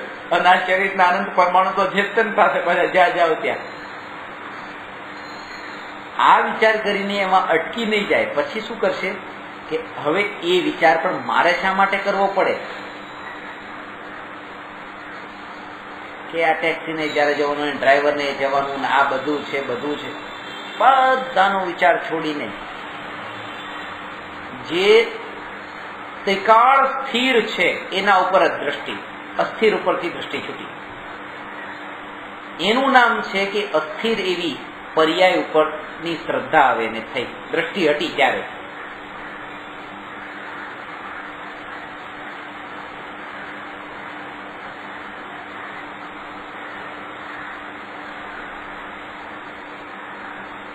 પર્યાય ઉપરની શ્રદ્ધા ત્યારે દ્રઢ થઈ એમ કહેવાય.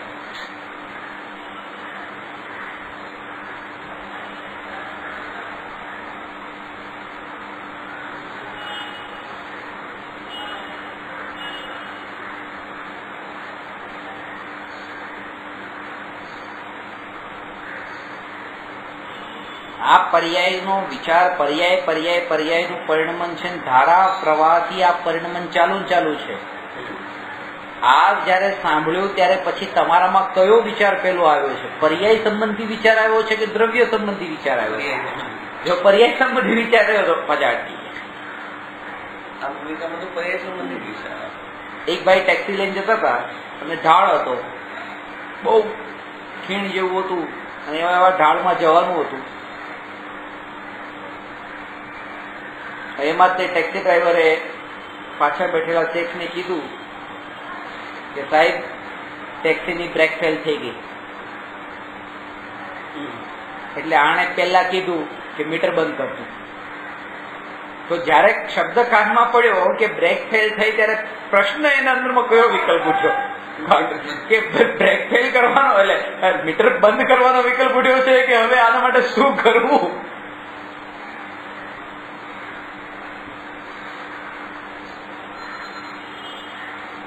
કારણ કે અંદરમાં એને ક્યાંક ને ક્યાંક પડ્યું છે માન્યતા કે જો બ્રેક તો હવે આમાં લાગવાની નથી, મીટર બંધ અત્યારે થઈ શકે. કંઈક ને કંઈક પડ્યું છે ને કે જેવા ફેરફાર થઈ શકે છે કરી નાખો.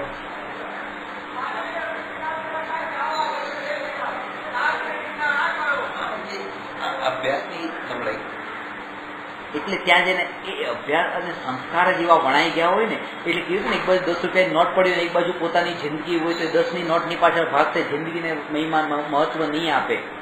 કારણ કે એની દ્રષ્ટિમાં એમ છે કે જિંદગી જે છે ને 10 રૂપિયાની નોટ કરતા સસ્તી મળી ગઈ મફતમાં, એના પાછળ આપણે કંઈ ખર્ચ્યું નથી, કંઈ નથી ખર્ચ્યું. એટલે અંદરની શ્રદ્ધા એવા પ્રકારની જ છે. એક પેન પણ બજારમાંથી 10 રૂપિયાની ખરીદીએ તો આમ છે કે આની પાસે પૈસા ખર્ચ્યા છે, આ મફત નથી. આ જિંદગી પાછળ કઈ ખર્ચ્યું છે એવું નથી લાગતું. પૂર્વના દરેક ભવમાં થોડા પુણ્ય ભેગા કરીને એ દશા એવી આત્માની પ્રગટાવી કે એ ગયા ભવના પુણ્યના બંધથી આ ભવમાં એને મનુષ્યનો આવો ભવ મળ્યો, આવા સંયોગો મળ્યા. એ કેટલા ભવના પુણ્ય હશે કે આવા સંયોગો મળ્યા એને.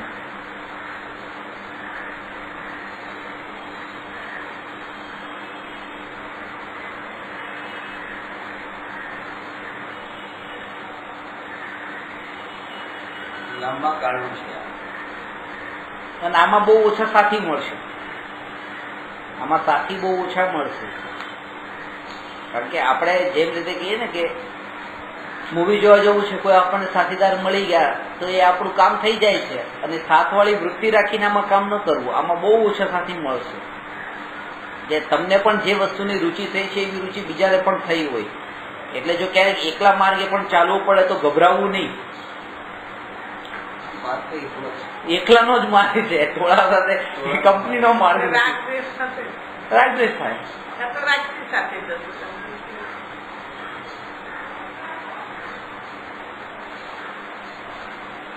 જગતથી થોડું જુદા ચાલવા જેવું છે. જગત દોડ મૂકતું હશે પૂતગલ પાછળ અને તમે નહીં મૂકતા હો.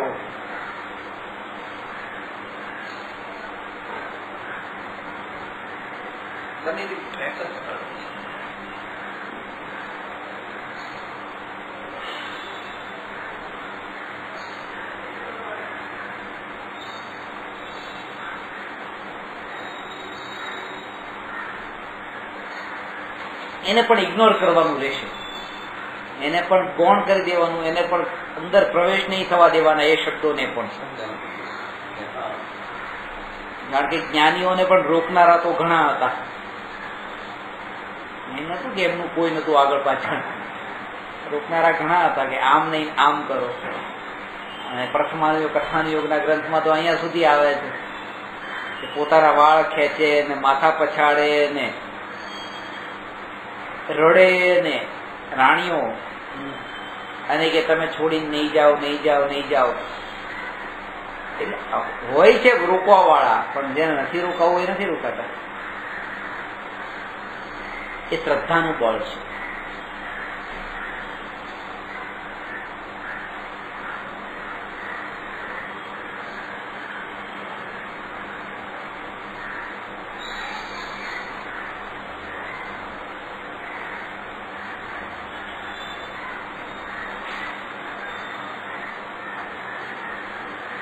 દરેકે દરેક દ્રવ્યની પર્યાય ક્રમબદ્ધ છે. એનો અર્થ એનો આધાર શું છે? કેવળ જ્ઞાન એનો આધાર છે. આપણને કેમ ખબર પડી? એમાં એ છે કે જેમ બધું કોતરાયેલું હોય એ કોતરાયેલું એના કાળે એના સમયે નક્કી છે, એક પછી બીજું, બીજા પછી ત્રીજું, એવી રીતે આ બધી પર્યાયો એ કોતરાઈ ગયેલી છે. અવસ્થાઓ બધી કોતરાયેલી છે. એમાં હવે આપણે ફેરફાર ન કરી શકીએ. પથ્થર ઉપર જેમ કોતરાયેલું હોય એવી રીતે ટંકોત્કીર્ણ થઈ ગયું છે બધી પર્યાયો. જે ઘટના આપણને ઉલટી લાગતી હોય, ઊંધી લાગતી હોય, એ પણ પ્રકૃતિની અવસ્થામાં સીધી જ હોય. જે ઘટના આપણને વહેલી લાગતી હોય, કોઈ ઘટના આપણને મોડી લાગતી હોય, એ પણ પ્રકૃતિની દ્રષ્ટિએ એના ટાઈમે જ હોય.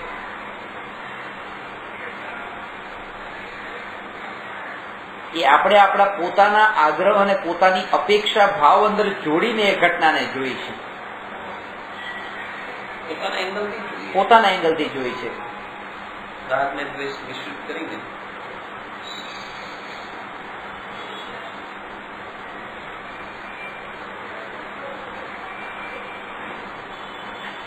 પોતાના એંગલથી નથી તો રાગદ્વેષ થાય જ નહીં. આપણી અપેક્ષા અંદર હોય ને આમાં તો. હા કે આ પૈસા છે કોઈ લઈને ગયું, તેમ પોતાના એંગલ જોઈ ગયો, અહીંથી મારા લઈને ગયું. પેલાના એંગલે જોયા હોય તો એમ લાગે જો મને મળી ગયા. બે એંગલ છોડી દો, નહીં તો અહીંયા દ્વેષ થશે ને પેલામાં રાગ થશે. એટલે જ્ઞાની આ દ્રષ્ટિએ જોવે છે, હું જુદો એ જુદો ને આ વસ્તુ જુદી, એનાથી પરિણમી. આ વસ્તુ મારા પાસેથી નીકળીને કોઈને મળી, ત્યાં ક્રિયાવંતી છે.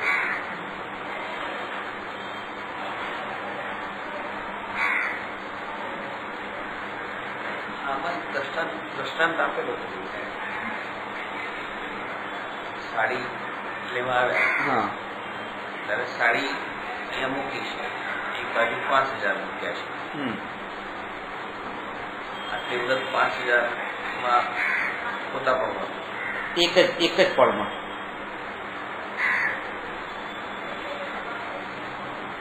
ત્યારે 5,000 તમને આપી દીધા એટલે સાડીમાં એકત્ર થઈ ગઈ.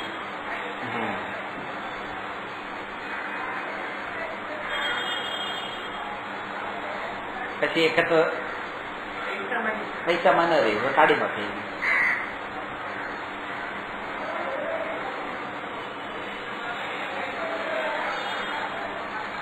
આ ઘટનાના કર્મબંધમાં કેવી રીતે ઘટિત કરે? એક પળમાં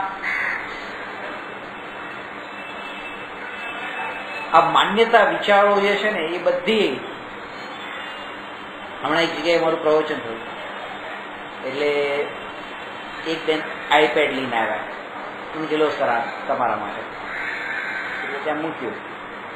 એટલે બાકીના જે 4 જણા હતા એમના મોઢા ઢીલા પડી ગયા. મોટા લોકોને આવું બધું બહુ કે જો આપણે આપ્યું ને આપણે ન આપ્યું ને, એટલે એમ કે, એટલે એમને થોડું એમ લાગ્યું અરે આપણે તો કઈ સર આપતા જ નથી, આ બેને એને આઈપેડ આપ્યું એમ. લો સર આ આઈપેડ તમારે મેં લીધું. સર કે ખોલો ને કે ખોલ્યું. કે મૂકો ત્યાં, આ તમને રેકોર્ડ કરવા માટે આપ્યું ત્યાં. એટલે બધાના ચહેરા ખીલી ગયા કે ચલો ઠીક છે, સારું છે, એમણે આપ્યું નથી એટલે આપણે નીચા નથી પડ્યા, આપણે એમના જેવા છીએ. એક પળમાં માન્યતા કેવી પલટાય. મને એમ કીધું કે આ તમારું, અચ્છા મારું, પછી કે ના રેકોર્ડ કરવા માટે, મારું નહીં. એક મિનિટમાં એક તો બુદ્ધિ છૂટી ગઈ, કેટલા રાગદ્વેષ બીજાને થતા એ બી મટી ગયા. રાગદ્વેષ મટ્યા ને, રાગ તો પાછો નવો ઉભો થયો કે હા સારું થયું, આ એમને નથી આપ્યું, એવો રાગ ઉભો થયો. ભાવ તો ચાલુ રહ્યા. આ વૃત્તિઓ કેવા પ્રકારની પડી છે. અને ખાલી એક ક્રમબદ્ધમાં છે કે તો પછી પહેલા જ મારે ધ્યાન રાખવું જોઈએ નહીં, ગમે તે કે આપણે મનમાં લેવાનું નહીં કે આ તમારા માટે છે નહીં. એ પહેલા સમયે આવો વિકલ્પ, એ સમય હવે હું બીજી વખતે ધ્યાન રાખીશ. એ કોઈ પણ એમ કહે ને કે લો આ આમ નામ આપ્યું છે ને, તો હું એમ સમજુ કે આના રેકોર્ડ કરવા માટે જ આપ્યું છે. આ બધા વિકલ્પ નિરર્થક છે. આવતી વખતે ક્યારેક આવી ભૂલ થાય, પર્યાયમાં જો હોય તો એ થાય, એને ઇગ્નોર કરે. પર્યાય અને એક બાજુ પર્યાય વાળો પક્ષ અને બીજી બાજુ દ્રવ્યનો પક્ષ. પર્યાય પક્ષ જેને ગૌણ કર્યો અને દ્રવ્યના પક્ષને જેને મુખ્ય કર્યો એને દ્રવ્ય દ્રષ્ટિ થશે. ગૌણ તો કરવો પડશે. એવી જાદી પડી ગઈ છે, આ બહુ વાર લાગે. પછી બધું પતી જતા રહ્યા કે દ્રવ્ય. આપણે એવી વસ્તુનો ટેકો, એવી વસ્તુનો આશ્રય લેવાની આદત પડી ગઈ છે જે બિલકુલ લાકડીનો ટેકો લેવો છે, લીધા વગર નહીં ચાલે, પણ એવો ટેકો લેવાની આદત પડી ગઈ જે તૂટેલી લાકડી છે, જે નીચે પાડવા વાળી છે. મેં આનો આધાર લીધો, પણ આનો આધાર લીધો એ વસ્તુ પોતે તૂટેલી છે. મેં પર્યાયનો આધાર લીધો, એ એવી અવસ્થા છે બીજા સમયે રહેવાની જ નથી. જેનો આધાર લીધો એ જ ન રહી, હું સીધો નીચે પડ્યો. પાછું બીજા પડે, પાછો હાથ ઊંચો કરીને એ બીજાનો આશ્રય લીધો, એ જેનો આશ્રય લીધો એ પણ પર્યાયનો લીધો, ત્યાં પણ હું પડ્યો. પાછો ત્રીજામાં પણ પર્યાયમાં પડ્યો. આવી રીતે આમ ઊભો થાઉં છું, પાછો પર્યાયનો આશ્રય લઉં છું, પાછો પડું છું. દ્રવ્યનો આશ્રય ન લીધો કે જે ટકી રહેનાર છે, અને એ અભ્યાસ એનો કરવાનો છે.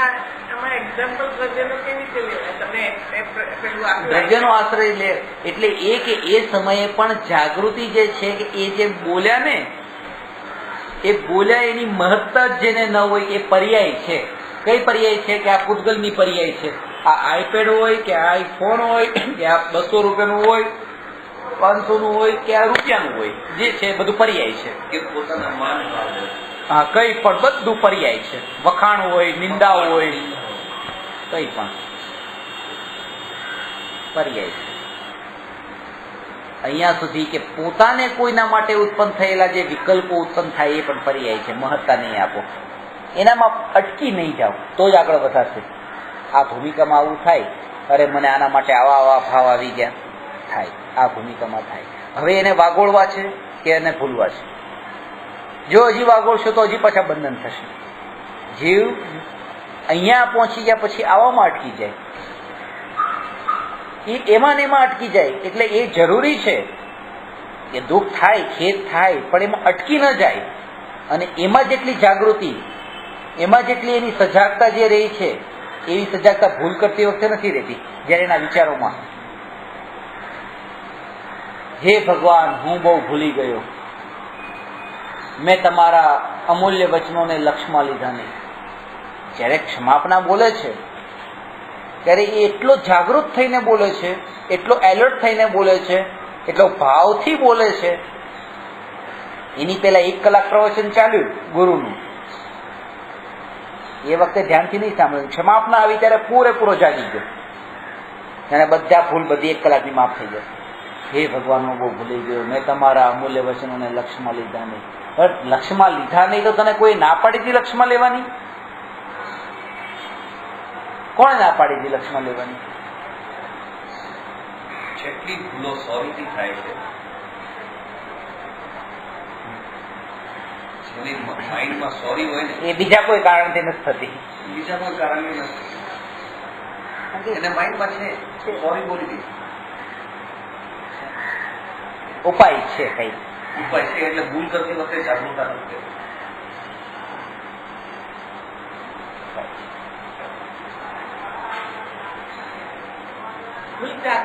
થોડી થાય જાગૃતિ થાય. તો ત્યાંથી કસાય થતી વખતે જાગૃતિ કરે નેક્સ્ટ સમય જાગૃતિ આવી જાય. એની પાછળ પણ એ જ કારણ છે કે એ થઈ વખતે જાગૃતિ ન રહી ને એની પછી જાગૃતિ રહી.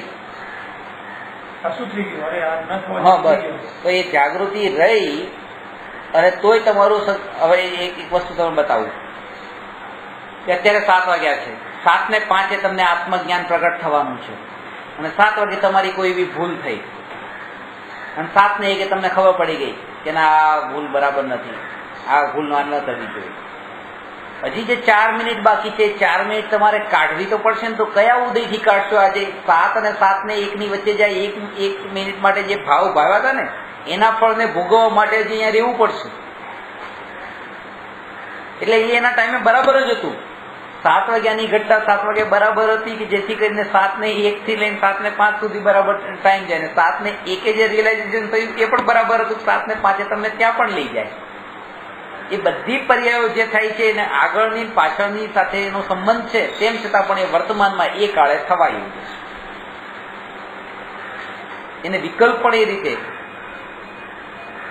મેં તમને ક્યારે એક્ઝામ્પલ આપ્યું હોય તો એક ટ્રકનું અને ગાડીનું, એ એક અહીંથી એક આ જગ્યા ને આ જગ્યા 2 પોઈન્ટ વચ્ચેનું અંતર 100 કિલોમીટરનું છે અને અહીંયા 90 કિલોમીટરનું 10 કિલોમીટર છે અને અહીંયા 90 કિલોમીટર.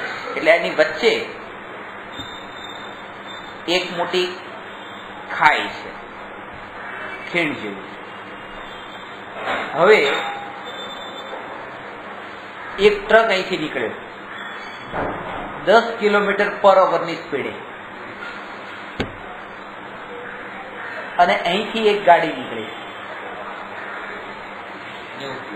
70 કિલોમીટર પર અવરની સ્પીડે અને 70 કિલોમીટર પર અવરની સ્પીડે નીકળે તો એ આ ટ્રક સાથે અહીંયા અથડાવાની નથી 1 કલાક પછી અને ખાઈમાં પડવાની નથી. પણ એ પડવાની નક્કી છે અને 70 કિલોમીટરની સ્પીડથી નીકળી છે. એ થોડીક જ આગળ ગઈ હતી ત્યાં કોઈએ એનું ઓવરટેક કર્યું અને આ ડ્રાઈવરને ગુસ્સો આવ્યો. મારી આવી સારી ગાડી છે અને એ ગાડીનું આવો ઓવરટેક કરીને ગયો. હવે હું એને બતાવું. એને તરત જ એક્સિલેટર પર પગ મૂક્યો અને 70 ની જગ્યાએ તરત જ 100 ની સ્પીડ કરી નાખી. 100 ની સ્પીડ કરતા જે 90 કિલોમીટરનું જે સેન્ટર પોઈન્ટ હતો ત્યાં જઈને એ ગાડી ગઈ અને ટ્રક સાથે અથડાડીને ખાઈમાં પડી. હવે એને આ સ્પીડથી ચલાવવાની શું જરૂર હતી કે જ્યારે એને એ સમયે અથડાવવાનું હોય ત્યારે એને અહીંયા ફાસ્ટ ચલાવવાનો વિકલ્પ ઉઠે, કોઈ ઓવરટેક કરવા વાળું નિમિત્ત મળે અને બધું પૂર્વની પર્યાયો એવી ગોઠવાઈ જાય. કારણ કે આ ઘટના ત્યારે ઘટવાની છે અને ત્યારે કોઈ એમ કે ના ધીમે ચલાવવી જોઈએ, ધીમે, પણ કેવી રીતે ધીમે ચલાવે? એને વિકલ્પ જ એવો આવવાનો છે કારણ કે આગળ એક્સિડન્ટ થવાનું છે. અને આ શ્રદ્ધાના બળ ઉપર આપણને વિકલ્પ ટળી જાય છે જે ઘટના ઘટે એના માટેના.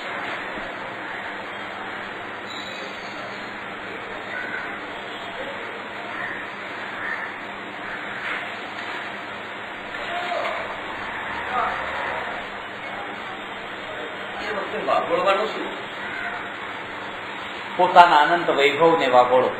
પોતાનો અનંત વૈભવ જે પહેલા, એટલે અહીંયા શાસ્ત્રાભ્યાસની મહિમા જ એટલે બતાવી છે કે આ જે ચિંતન મનન જે તમે કરેલું હશે એને તમે ત્યાં કરી શકશો. કોઈ ઘટના આવી ઘટે છે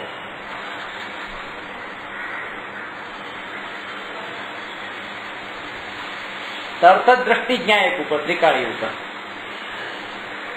આ જો ક્ષણિક છે, હું નિત્ય છું. આ 2 પડખા જો સાથે રહ્યા તો અનેકાંત સ્વરૂપને સમજવામાં એટલી તકલીફ નહીં પડે. 2 પડખા સાથે આ ક્ષણિક છે, હું નિત્ય છું. અને ક્ષણિકની કોઈ મહત્તા નથી, કોઈ મહત્તા નથી. એવી સ્થિતિ હજી આત્માની આવી એમ. ક્ષણિક ક્ષણિક ક્ષણિક જયારે હું કહું છું, શ્રદ્ધામાંથી કેટલું એક ક્ષણિક લાગ્યું છે, શ્રદ્ધામાં એટલું આવ્યું એ કે આ ક્ષણિક. ચારિત્રમાં પણ શ્રદ્ધામાં પોતાની જાત સાથે પોતાને જ અંદરમાં ચકાસો, મારા આત્માની સ્થિતિ અત્યારે કેવી આવી, શું અત્યારે મારી તૈયારી એવી છે, કોઈ મને એમ કે આ મને આપી દો, હાલ લઈ જાઓ.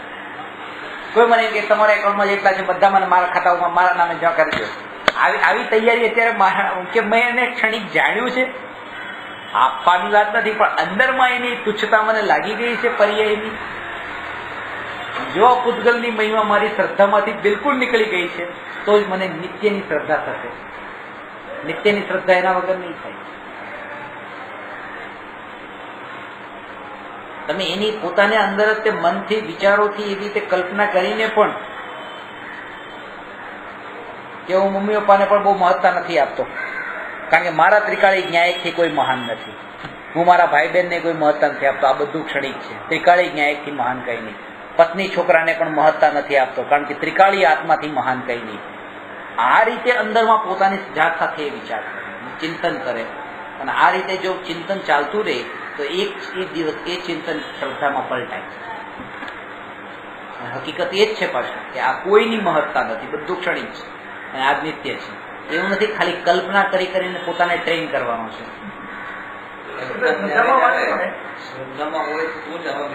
હા, નહીં તો આવે પણ નહીં. પરાણે કોઈને કઈક કામ કરો ન કરે. શુભ કહેવાય. આપણે દરેક વસ્તુ આપણે ઘટિત કરતા હોઈએ કે આમ નહીં, આ તો આમ સરે કીધેલી આ વસ્તુ હતી, બરોબર છે, આ સત્ય છે, નહીં આમાં આ ઘટી છે, આમાં નિશ્ચયનો ક્યાંય વિચાર નહીં આવે ત્યાં સુધી તો એ શુભ કેવી રીતે કહેવાય? એટલા માટે કારણ કે જીવના 3 જ પ્રકારના પરિણામ છે, અશુભ, શુભ ને શુદ્ધ. અશુભ તો નથી, એટલા માટે શુભ છે. અને શુભ પછી કેટેગરી ઘણી છે. પછી જેમ તમે કીધું છેલ્લે સુધી તીર્થંકર પ્રકૃતિના શુભ રાગની, એ પણ શુભ, એ પણ શુભ, જેનાથી તીર્થંકર પ્રકૃતિ બંધાય, એ ભાવ પણ શુભ. એટલે શુભ અશુભ નથી, એટલે શું?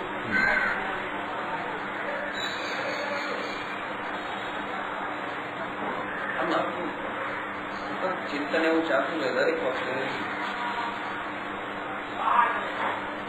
જેટલું ચિંતનની ધારા નિરંતર રહેશે એના બળ ઉપર એ પ્રાપ્ત કરશે.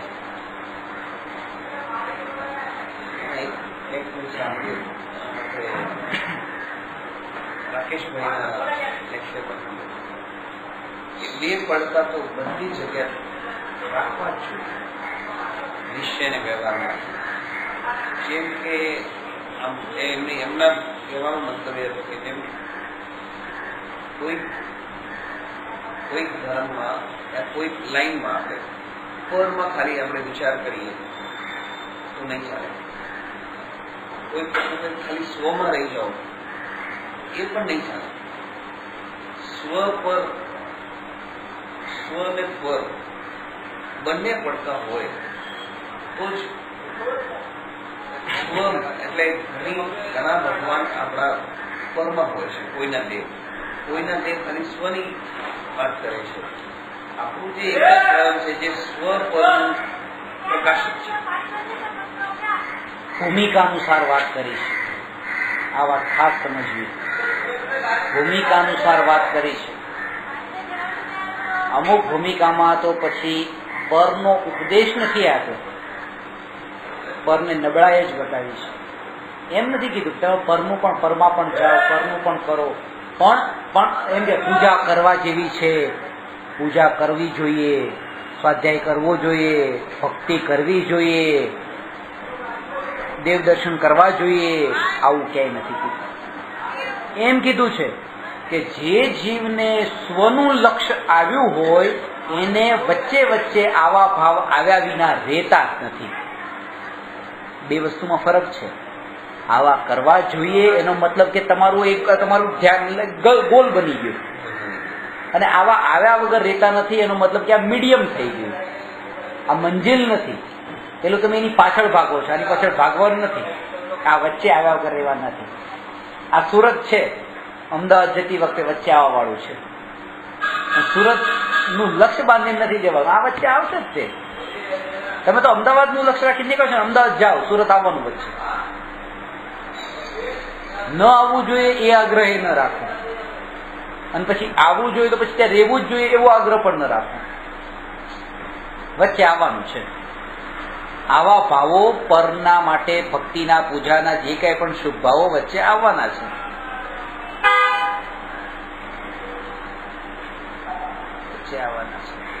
હા, એનાથી તે નક્કી થશે કે હું પાટા પર છું. એ સુરત પહોંચ્યો ત્યારે ખબર પડી હું અમદાવાદના રસ્તા ઉપર જ છું.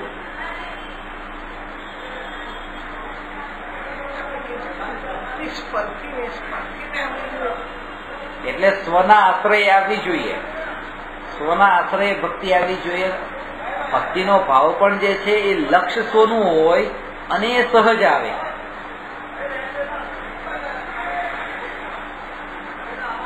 સર્વસ્વ સમર્પણ સાથેની ભક્તિ. અને સર્વસ્વ સમર્પણનો અર્થ શું? ગુરુને ભક્તિ કરો, ગુરુની ભક્તિ કરો, ગુરુને સર્વસ્વ સમર્પણ કરી દો. સર્વસ્વ સમર્પણ કરી દો. તરત જ આપણે આમ કહીએ ચલો ખિસ્સામાં કઈ લાવો સર્વસ્વ સમર્પણ કરે. આ સર્વસ્વ ને આ તો તુચ્છ વસ્તુ સમર્પિત કરી, જેની ગુરુએ પણ પહેલેથી છોડીને રાખી હતી. ગુરુ જેને છોડીને બેઠા હતા એ હવે કે લાવ સમર્પિત કરી દો. એ તો કે છે હું તમને સમર્પિત કરીને આવ્યો અહીંયા, અને ત્યારે તો ગુરુ થયો. એ ફક્ત મારા ઉપર સમર્પિત કરવા જાઉં છું. આત્મા માટે એનું સર્વસ્વ શું છે? પર્યાય. એનું સર્વસ્વ છે આ જ એનો પૈસો છે, પર્યાય. અને મારી પર્યાય હું સમર્પિત કરી. પર્યાય એટલે મારો ઉપયોગ, મારું જ્ઞાન, મારા વિચારો જે છે, મારી જ્ઞાન પર્યાય દરેક સમયે ગુરુના તરફ લક્ષ્ય કરે, ગુરુ તરફ લક્ષ્ય કરે, ભગવાન તરફ લક્ષ્ય કરે. પર્યાય. જે પર્યાય, જે મારો ખજાનો છે અત્યારે ખર્ચાય છે પરના માટે, વેડફાઈ રહી છે પરના માટે, એ ભેદ હજી કરતા આપણને નથી આવડતો. ખર્ચવી એનો અર્થ એ કે જો પહેલું કામ તમારું એ છે કે તમે ઘરમાં બેઠા રહો, ઘરની બહાર ના નીકળો. અને જો તમે ઘરમાં નથી રહી શકતા તો તમે એવાના ઘરે જાઓ કે જેના ઘરે જવાથી, જેની સંગતિમાં રહેવાથી તમારું નામ ખરાબ ન થાય, અહિત ન થાય. એવાના ઘરે જાઓ. પણ એવાના ઘરે તો ન જ જાઓ જેમાં અહિત થાય. તો પહેલું લક્ષ્ય આપણું એ છે કે પોતાના ઘરમાં રહો, પોતાના આત્મામાં રહો, શુદ્ધ ભાવમાં રહો. અને જો નથી રહી શકતો બહાર જવું પડે છે તો એવાના ત્યાં જાઓ, કે વિતરાગી ભગવાન પાસે કે ગુરુ પાસે કે જ્યાં મારું હિત થાય. પણ પાપ પ્રવૃત્તિમાં લઈ જવા વાળા સંયોગોમાં તો ન જ જાઓ. પણ બીજાના ઘરે જયારે જાઓ નથી રહી શકતો ઘરે, પણ ત્યાં ક્યારેય પણ માલિકી પણ હું ન કરું કે આ મારું તો એ જ છે, પાછું ઘરે આવવાનું છે. આ ટેમ્પરરી છે.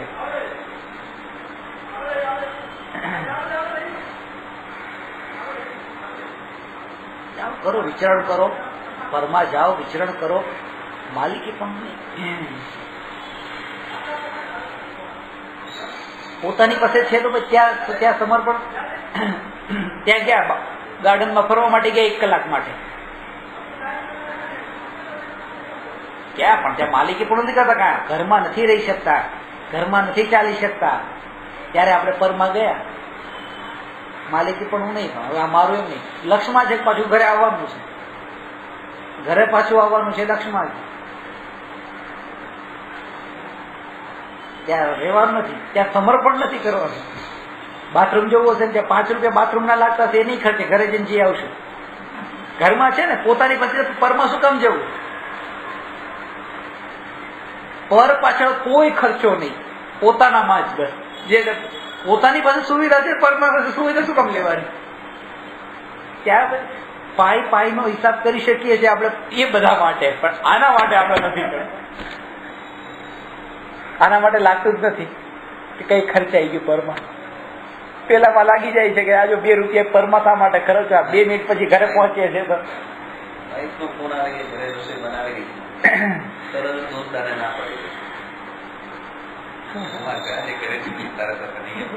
ઘરનું ભણવાનું છે ને.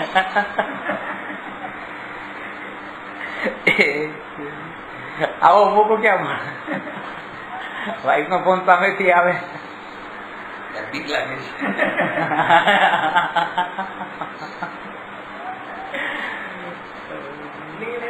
વર્ગને આપણે છોડીએ તો સ્વની એવી અનુભૂતિ ન થાય ને એ વચમાં જે આપણે મૂંઝવણ થતી હોય કે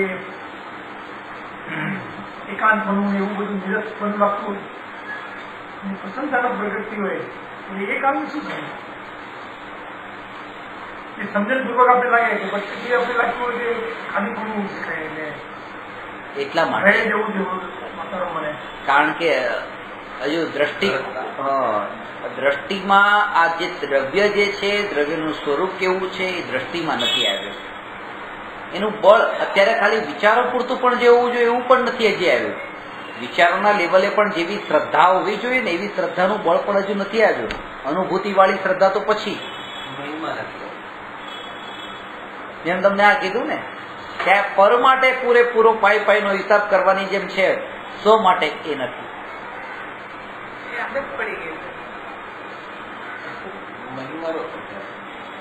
જો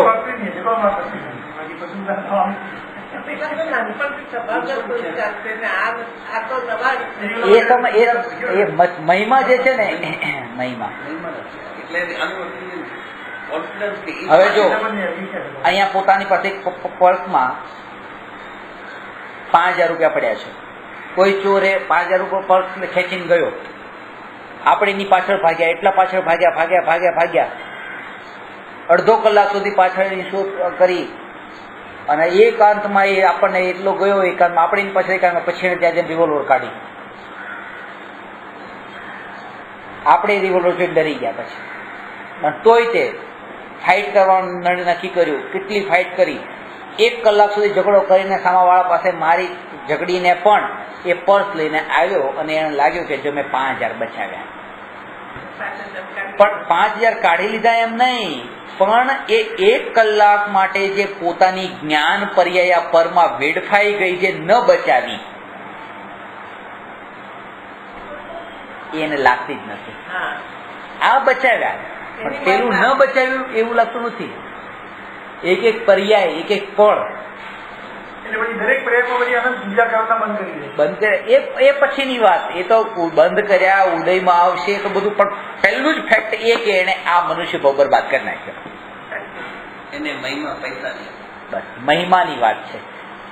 આ કર્મની થિયરીમાં આ છે કે હું અત્યારે માનો તમારું ખરાબ કરું છું અને મને તમારું ખરાબ કરવા માટે મેં પ્લાન કર્યો કે મારે અમને આમ કેવું છે ને આમ કેવું છે ને આમ કહીને એમને ખરાબ કરવું છે. એ જે ભાવ આવ્યા અને એ ભાવથી મને કર્મ બંધાશે, એના ઉદય આવશે ને મને 2 ભવે 4 ભવે ક્યારેક એનું ફળ મળશે કે મને ખાડો હશે ને ખાડામાં પાછો હું પડીશ. કારણ કે મને કોઈને વેતે એવો વિચાર આવ્યો તો ખાડામાં પાડવાનો, તો એ જે ખાડો ખોદેલો મારા માટે હશે એ એના કર્મનું ફળ નથી. આ જે ભાવ મને અત્યારે આવ્યો એ અત્યારે જે કલાક માટે મને જે તમારા માટે ભાવ આવ્યો, હું આકુળતામાં, ચિંતામાં, અંદરમાં શાંતિ નથી રહી શકતો ને અત્યારે જે અંદરમાં ભાવોથી જે પીડાઈ રહ્યો છું ને આ એનું ફળ છે. નુકસાન તો લાંબો છે, એ તો પછીનું છે. ક્યારેક ખાડો સામે પડેલો હોય હું સાઈડમાંથી નીકળી જાઉં એવું પણ બને. કર્મના ઉદય ખાલી ખાડો નક્કી કરે છે. એમાં પછી મારે જોડાવું કે ન જોડાવું એ નક્કી નથી કરતા. જાગૃત પણ હોઈએ એટલે એ ફળને તો બહુ ગૌણ ફળ કીધું છે, પણ અહીંયા તો જોડાણ જ છે પૂરેપૂરું. આ જ ફળ રીલમાં વેપારી હોય ને, વેપારી આ જેનું નુકસાન સમજી લે, નુકસાન સમજી લે. 1 કલાક આકૃતા કરી ડબલ નુકસાનની વાત છે ને. પહેલું નુકસાન તો એ છે એ મૂવી જોવા માટે ગયા, 3 કલાકનું મૂવી જોયું, 3 કલાક દુકાન પર ન બેઠા, નુકસાન થયું. શું નુકસાન થયું? કે દુકાન પર આપણે 2 લાખ રૂપિયાનું નુકસાન થયું. 2 લાખ રૂપિયાનો સોદો હતો એ ન થયો. બીજું એક નુકસાન ગયું છે કે 200 રૂપિયાની ટિકિટ પિક્ચર જોવા ગયા તો 200 રૂપિયાનું નુકસાન ગયું છે. એ ટાઈમે આપણે 2 વસ્તુ ગુમાવી, પણ એ જે ગુમાવી છે ને એ એટલી મોટી નથી ગુમાવી. એટલે પરમાં રહેવું એ એટલું વધારે નુકસાનરૂપ નથી જેટલું સ્વમાં ન રહેવું એ નુકસાનરૂપ છે. એટલે અહીંયા મારો તમારામાં મને જે વિચાર આવ્યા ને એનું ફળ જે મળશે ને એને એ રીતે કમ્પેરિઝન કરીને સમજી લેવું. આ 200 નું નુકસાન છે ને 2 લાખનું એવી રીતે છે કે આ પેલું જે ભવિષ્યમાં મળવા વાળું તો આટલું જ છે, ખાલી એ ટિકિટ ના ગયા છે એટલા જ. અને આ જે છે સ્વમાં ન રહ્યો આમાં 2 કલાક. હા, એવી મહિમા આવે ને, એવી મહિમા આવે. મનુષ્યપણું, જૈન કુળ અને એમાં 2 કલાક એવી મહિમા આવે. પછી એ મહિમાનું જે ફળ છે એનું એક જ ફળ છે ઉદાસીનતા. પછી એમાં તન્મયતા લેપાવા પણ ન હોય, પછી ઉદાસીન હોય, પછી પરમાં ઉદાસીન હોય. એનો અર્થ છે મહિમા. મહિમાનો અર્થ જ એ છે.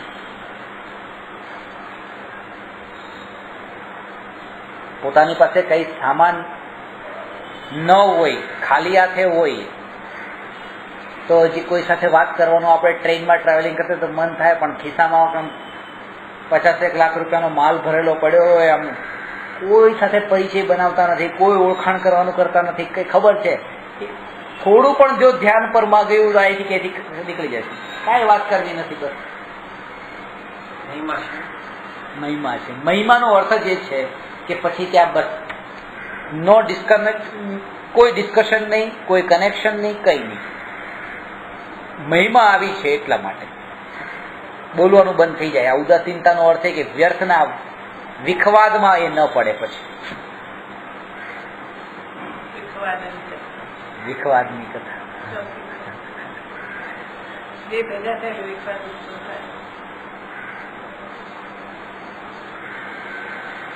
બનાવવા માટે જે અભ્યાસ કરો.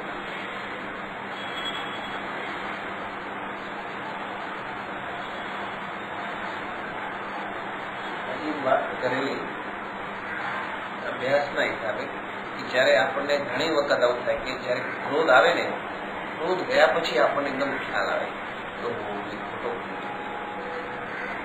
જયારે આ અભ્યાસ કરતા કરતા જયારે એક વખત એવું આવશે કે ક્રોધ હાઈ લેવલ ઉપર હોય ને, ત્યારે એકદમ વિચાર આવશે આટલો ક્રોધ કરું છું, તરત વિચાર આવી જાય છે. હજી અભ્યાસ કરતા કરતા કોઈક વખત એવો આવશે કે આ ક્રોધ આવવાનો છે, એની પેલા જાગૃતિ રહી છે. ધીરે ધીરે થશે. ઘણી વાર મારે તમારી જોડે કહું કે મારે નથી ડિસ્કસ કરવું, મારે નથી પડવું કોઈ પણ વસ્તુમાં, તો બનાવી કરાવે ત્યારે તેને શાંતિ થાય. તો શું કરવું? અંદરની વૃત્તિઓ પડી છે, અંદર વૃત્તિઓ પડી છે. ખાલી વિકલ્પો ટળી ગયા હતા, ઉપરથી તો બિલકુલ સાફ કરી નાખ્યું હતું પોતાનું, પણ અંદરનો જે કચરો હતો બધો પડેલો હતો વૃત્તિઓમાં. ન બોલે કારણ કે નીચે જ તળિયે જ કચરો ન હોય તો ઉપર આવે ક્યાંથી? કચરો જે અંદર પડેલો હોય એ ઉપર પાણીમાં આવે. જબરદસ્તી બોલાવો, જવાબ આપવો જ પડશે, કેમ નહીં ચાલે. ઉપસર્ગો યાદ કરો જ્ઞાનીઓના. આવું જબરદસ્તી તો તમારી સાથે કોઈ નથી કરતું ને. સગડી મૂકી માથા પર, પથ્થર વરસાવ્યા આગનાને, એવું તો નથી કર્યું ને. આગની વર્ષા, પથ્થરની વર્ષા નથી થઈ ને. નથી થઈ તો એનો અર્થ કે જેમને એની અસર નથી થઈ, એનો મતલબ કે અંદર કચરો નતો તો બહાર ન આવ્યો. મારા અંદર છે એટલે બહાર આવે છે. હજી મારે ફેરફાર અહીંયા જ અંદરમાં જ કરવાનો છે, બહારમાં નહીં. વિશ્વામિત્ર ધ્યાનમાં હતા, મેનકા આવીને ડાન્સ કરી આપણે. હા.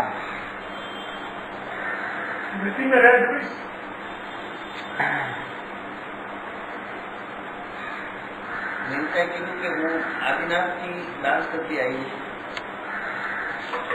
આદિનાથને પરમ નથી પડ્યું. વિશ્વામિત્રને ભૂલ છે ને, દ્રષ્ટિ ગઈ ને ત્યાં. જો મને એક છોકરીએ ફરિયાદ કરી કે આ છોકરો છે એ ક્લાસમાં આવે છે અને એ મારા તરફ જોવે છે, મારા તરફ જોઈ રાખે છે.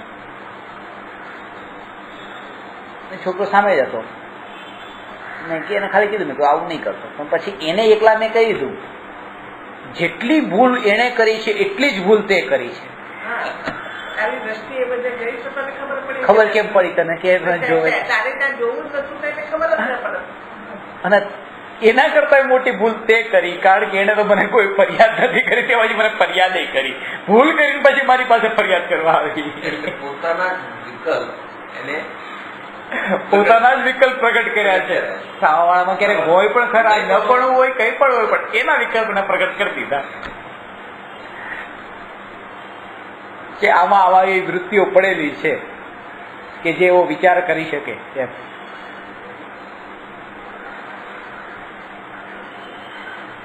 એટલે કોઈ પણ જીવ કોઈ બીજાના વિશે ક્યારેય બતાવતો નથી, એ પોતાના વિશે જ બતાવે છે. પેલું વાક્ય તો આવે, પેલું વાક્ય આજનું પહેલું વાક્ય આવે પોતાના જ વિચાર પ્રગટ કરે છે. પોતાના જ વિચાર પ્રગટ કરે છે. તમે મને એમ કહો છો ને કે આ બેન આવા ખરાબ છે, આ બેન આવા ખરાબ છે, હા આ બહુ સારા છે, આ બહુ સારા છે, એ તમે જેનું ખરાબ ને જેનું સારું કહો છો તમે એનું કોઈનું નથી કહેતા, કારણ કે તમે કોણ એને જાણવા વાળા, તમે કોણ એના અંતરને જાણવા વાળા, ઝાંકીને જાણવા વાળા. એટલે તમે જે કંઈ પણ કહી રહ્યા છો એ તમારા વિશે જ કહી રહ્યા છો કે મારી અત્યારની દશા આવી છે કે હું કોઈના માટે આવા વિચાર કરી શકું છું. આના પ્રતિ મારા આવા વિચાર છે, આના પ્રતિ મારા આવા વિચાર. ભગવાન લોકાલોકનું સ્વરૂપ બતાવે છે તો લોકાલોકનું સ્વરૂપ નથી બતાવતા, ભગવાન પોતાનું સ્વરૂપ બતાવે છે કે અમને લોકાલોક સાથે કોઈ મતલબ નથી એટલે જેવું છે એવું બતાવીએ છીએ. એ પોતાની વિતરાગતાને બતાવી રહ્યા છે. લોકાલોકનું સ્વરૂપ બતાવે છે ત્યારે લોકાલોકને નહીં, પોતાની વિતરાગતાને બતાવે છે.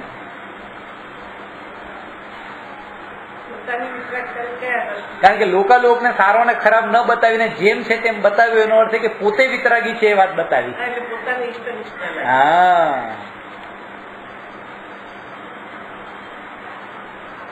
એટલે પહેલો નજરિયો તે એ દ્રષ્ટિકોણથી એ જ જોવું. કોઈ પણ વ્યક્તિ કઈ પણ વાત કરે એ થર્ડ પર્સનની જ કરતો હોય મોટા ભાગે તો, અને થર્ડ પર્સનની જયારે કરતો હોય ત્યારે આપણે થર્ડ પર્સન સાથે કોઈ કન્સર્ન નથી. આ વ્યક્તિ જે વાત કરે છે આની વાત કરે છે પોતાની, અને એની સાથે મારે મતલબ નથી. બસ એ બાજુ જે થર્ડ પર્સન એની સાથે મારા મતલબ નથી, એ મારા માટે થર્ડ પર્સન જ છે. તો ત્યાંથી ઇન્ટરેસ્ટ ઓછો થઈ જશે. કારણ કે જે નહીં તો પછી આ વૃત્તિ પછી પોતાની છે કે પેલા એ જે વાત કરતો હતો એના ઉપર મારું ધ્યાન દેતું હતું, હવે એને ચકાસવા ઉપર ધ્યાન જાય છે આ કેવો છે. બેયને ગૌણ કરવા, બેયની મહિમા નહીં હોવી છે.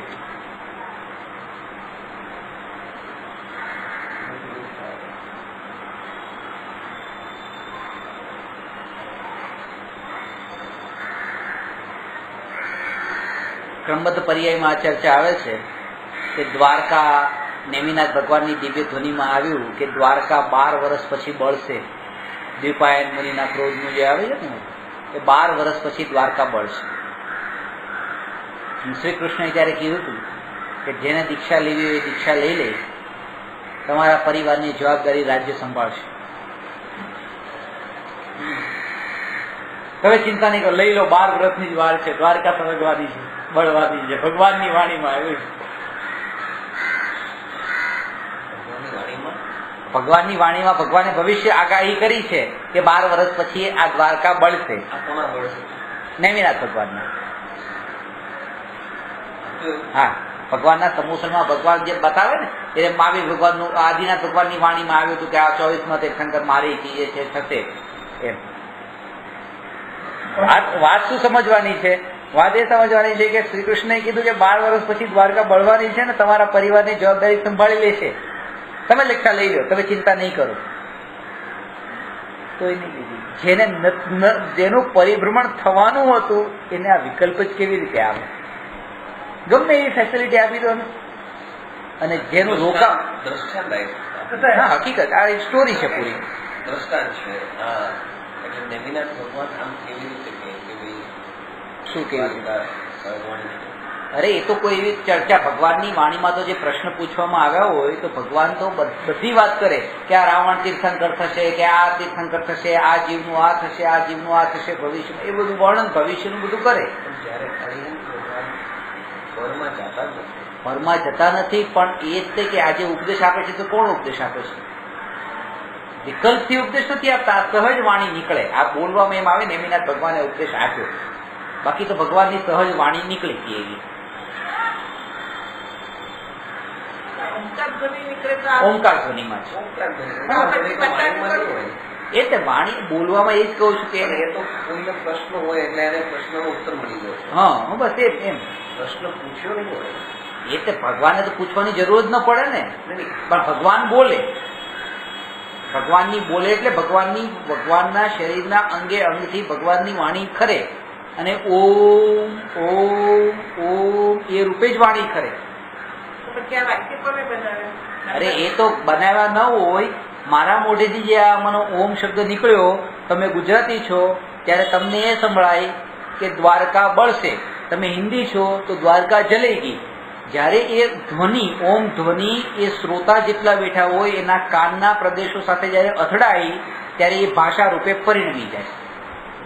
આ બધી વસ્તુ બરોબર છે, પણ આ પ્રશ્ન મારો હતો કે દ્વારકા બળશે. આ ભાઈનો પ્રશ્ન તો દ્વારકા બળશે એમ નહીં હોય, બંને સમોસરમાં બેઠા હોય. આ તો અતિશય એટલે ભગવાનનો એક અતિશય છે કે એ અતિશય એ પરિસરમાં જે આવે એના મનના બધા પ્રશ્નો મટી જાય છે. તો જે આ છે ને ગણધર દેવના જે પ્રશ્નો હોય ને એ ગણધર દેવના પ્રશ્નોને તે અંદરમાં લક્ષ્યમાં રાખીને આ જે આગમો, કારણ કે રચના કોણે કરી છે? એટલે આ ભગવાનની વાણી ગણધરે રચી છે. હા, ગણધરે રચી. એટલે આ વાત તો 100% સાચી છે કે ભગવાને ઉપદેશ નથી આપ્યા. ઉપદેશ આપ્યો એટલે ઓમ ધ્વનિમાં ઉપદેશ નીકળ્યો, પણ આ ઉપદેશ પણ આપણી સમજથી લીધો છે. એ ભગવાને જ આપ્યો કહેવાય. આજે એમ નથી કે ભગવાન જે આપણી ભગવાનના જે શબ્દો નીકળ્યા છે એ શબ્દો એ જ હોય પાછા. એ જ દિવ્ય ધ્વનિની વિશેષતા છે કે તમને તમારો જે પ્રશ્ન છે, તમારો પ્રશ્ન તમે કેમ લીધો એ અન્ડરસ્ટેન્ડિંગ કેમ કરી એમ નહીં, શબ્દ તમારા અંદર પ્રોપર પડ્યા છે. પછી તમે ઇન્દ્રબુદ્ધિના મનમાં પ્રશ્ન, પણ જયારે એ ભગવાનના આપણે સમોસરમાં આવ્યા એટલે એના પ્રશ્નોના ઉત્તર એને ઓટોમેટિક પોતાને મળી ગયા. આ અતિશય હતો ભગવાન. મળી ગયા એટલે ભગવાન બોલ્યા નહીં મળી ગયા એમ નથી. તો બોલવા તો દિવ્ય ધ્વનિ નામનું જે અતિશય છે એ પ્રાતિહાર્ય જ ન રહે. 8 પ્રાતિહાર્ય છે ભગવાનના, એમાં એક દિવ્ય ધ્વનિ નામનું પણ પ્રાતિહાર્ય છે. તો પછી મૌન જ છે, તો પછી મુખ કેવળીમાં ભગવાન તીર્થંકર ભગવાનમાં અંતર શું? પ્રતિહાર્ય એ અતિશયો અતિશયમાં 8 પ્રાતિહાર્ય આવે, એ બધું આવે છે. હા, પક્કામાં 8 દેવતાઓ કરે છે. એ અતિશય એ પછી તમને બતાવું. 14, 10 અને 10 હોય છે. કુલ 34 અતિશય છે. એ અતિશયથી અલગ છે. આ 8 મારો આ પ્રશ્ન એક જ છે કે જ્યારે તીર્થંકર 24 કલાક પોતામાં જોઈએ તો એ પરનો કોઈ પ્રશ્ન કરે તો એનો ઉત્તર કેવી રીતે? એ જેવી આ જે ઉપદેશ નીકળે છે ને, આ જે વાણી નીકળે છે એ જે તીર્થંકર પ્રકૃતિના જે પુણ્ય બંધાયા હતા ને એનો આ ઉદય છે. એ ઉદય અનુસાર કાર્ય છે. આજે મારું બોલવાનું કાર્ય થાય છે મારા વિકલ્પથી નથી થતું. મારા વિકલ્પ કઈ બીજા હોય ને બોલાતું બીજું હોય.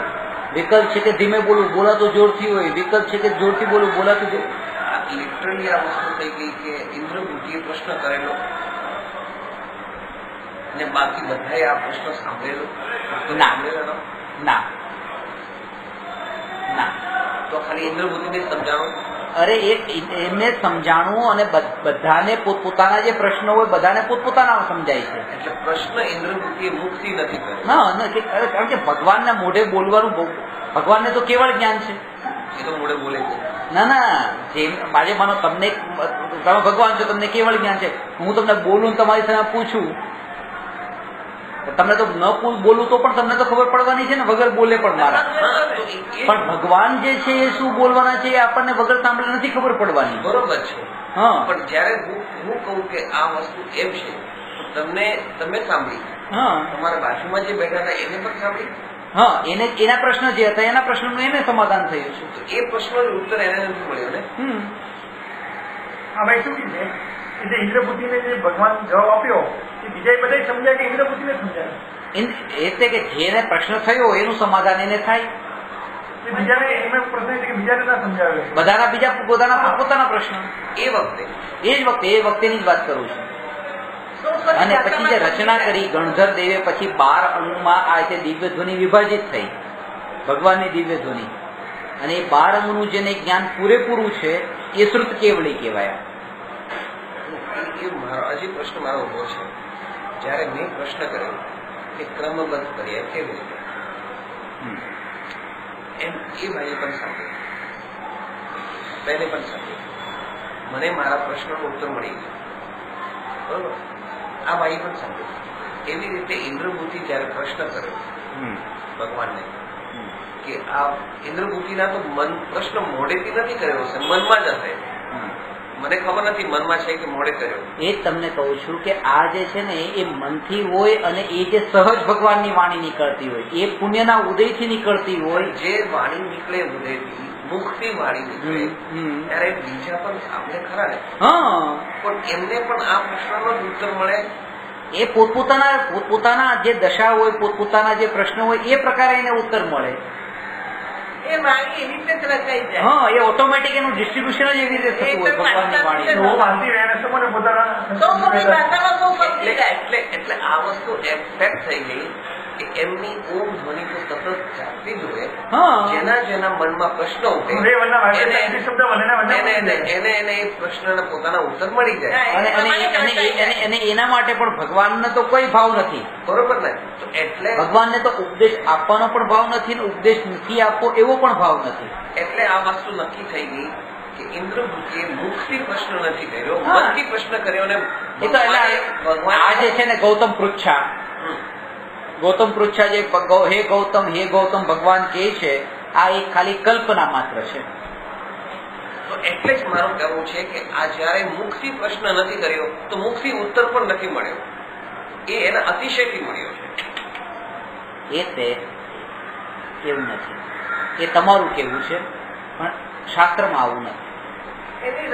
કારણ નહીં તો દિવ્ય ધ્વનિ નામનું પછી અતિશય જ ન હોય. પછી 18 મહાભાષા અને 700 લઘુ ભાષાઓમાં જે દિવ્ય ધ્વનિ વિભાજિત થાય છે, એ શ્રોતાના કર્ણ પ્રદેશ સાથે અથડાઈને એ નિરક્ષરી વાણી, એ બધું તમે શાસ્ત્રના અંદર આગમમાં વાંચશો એટલે તમને ખબર પડશે આગળ. વિશેષ આવતી વખતે ક્રમબદ્ધ પર્યાય કરી લઈશ, નાનો પણ ખુલાસો કરીશ. નમો અરહંતાણમ નમો સિદ્ધાણમ નમો આયરિયાણમ નમો ઉવજ્જાયાણમ નમો લોએ સવસા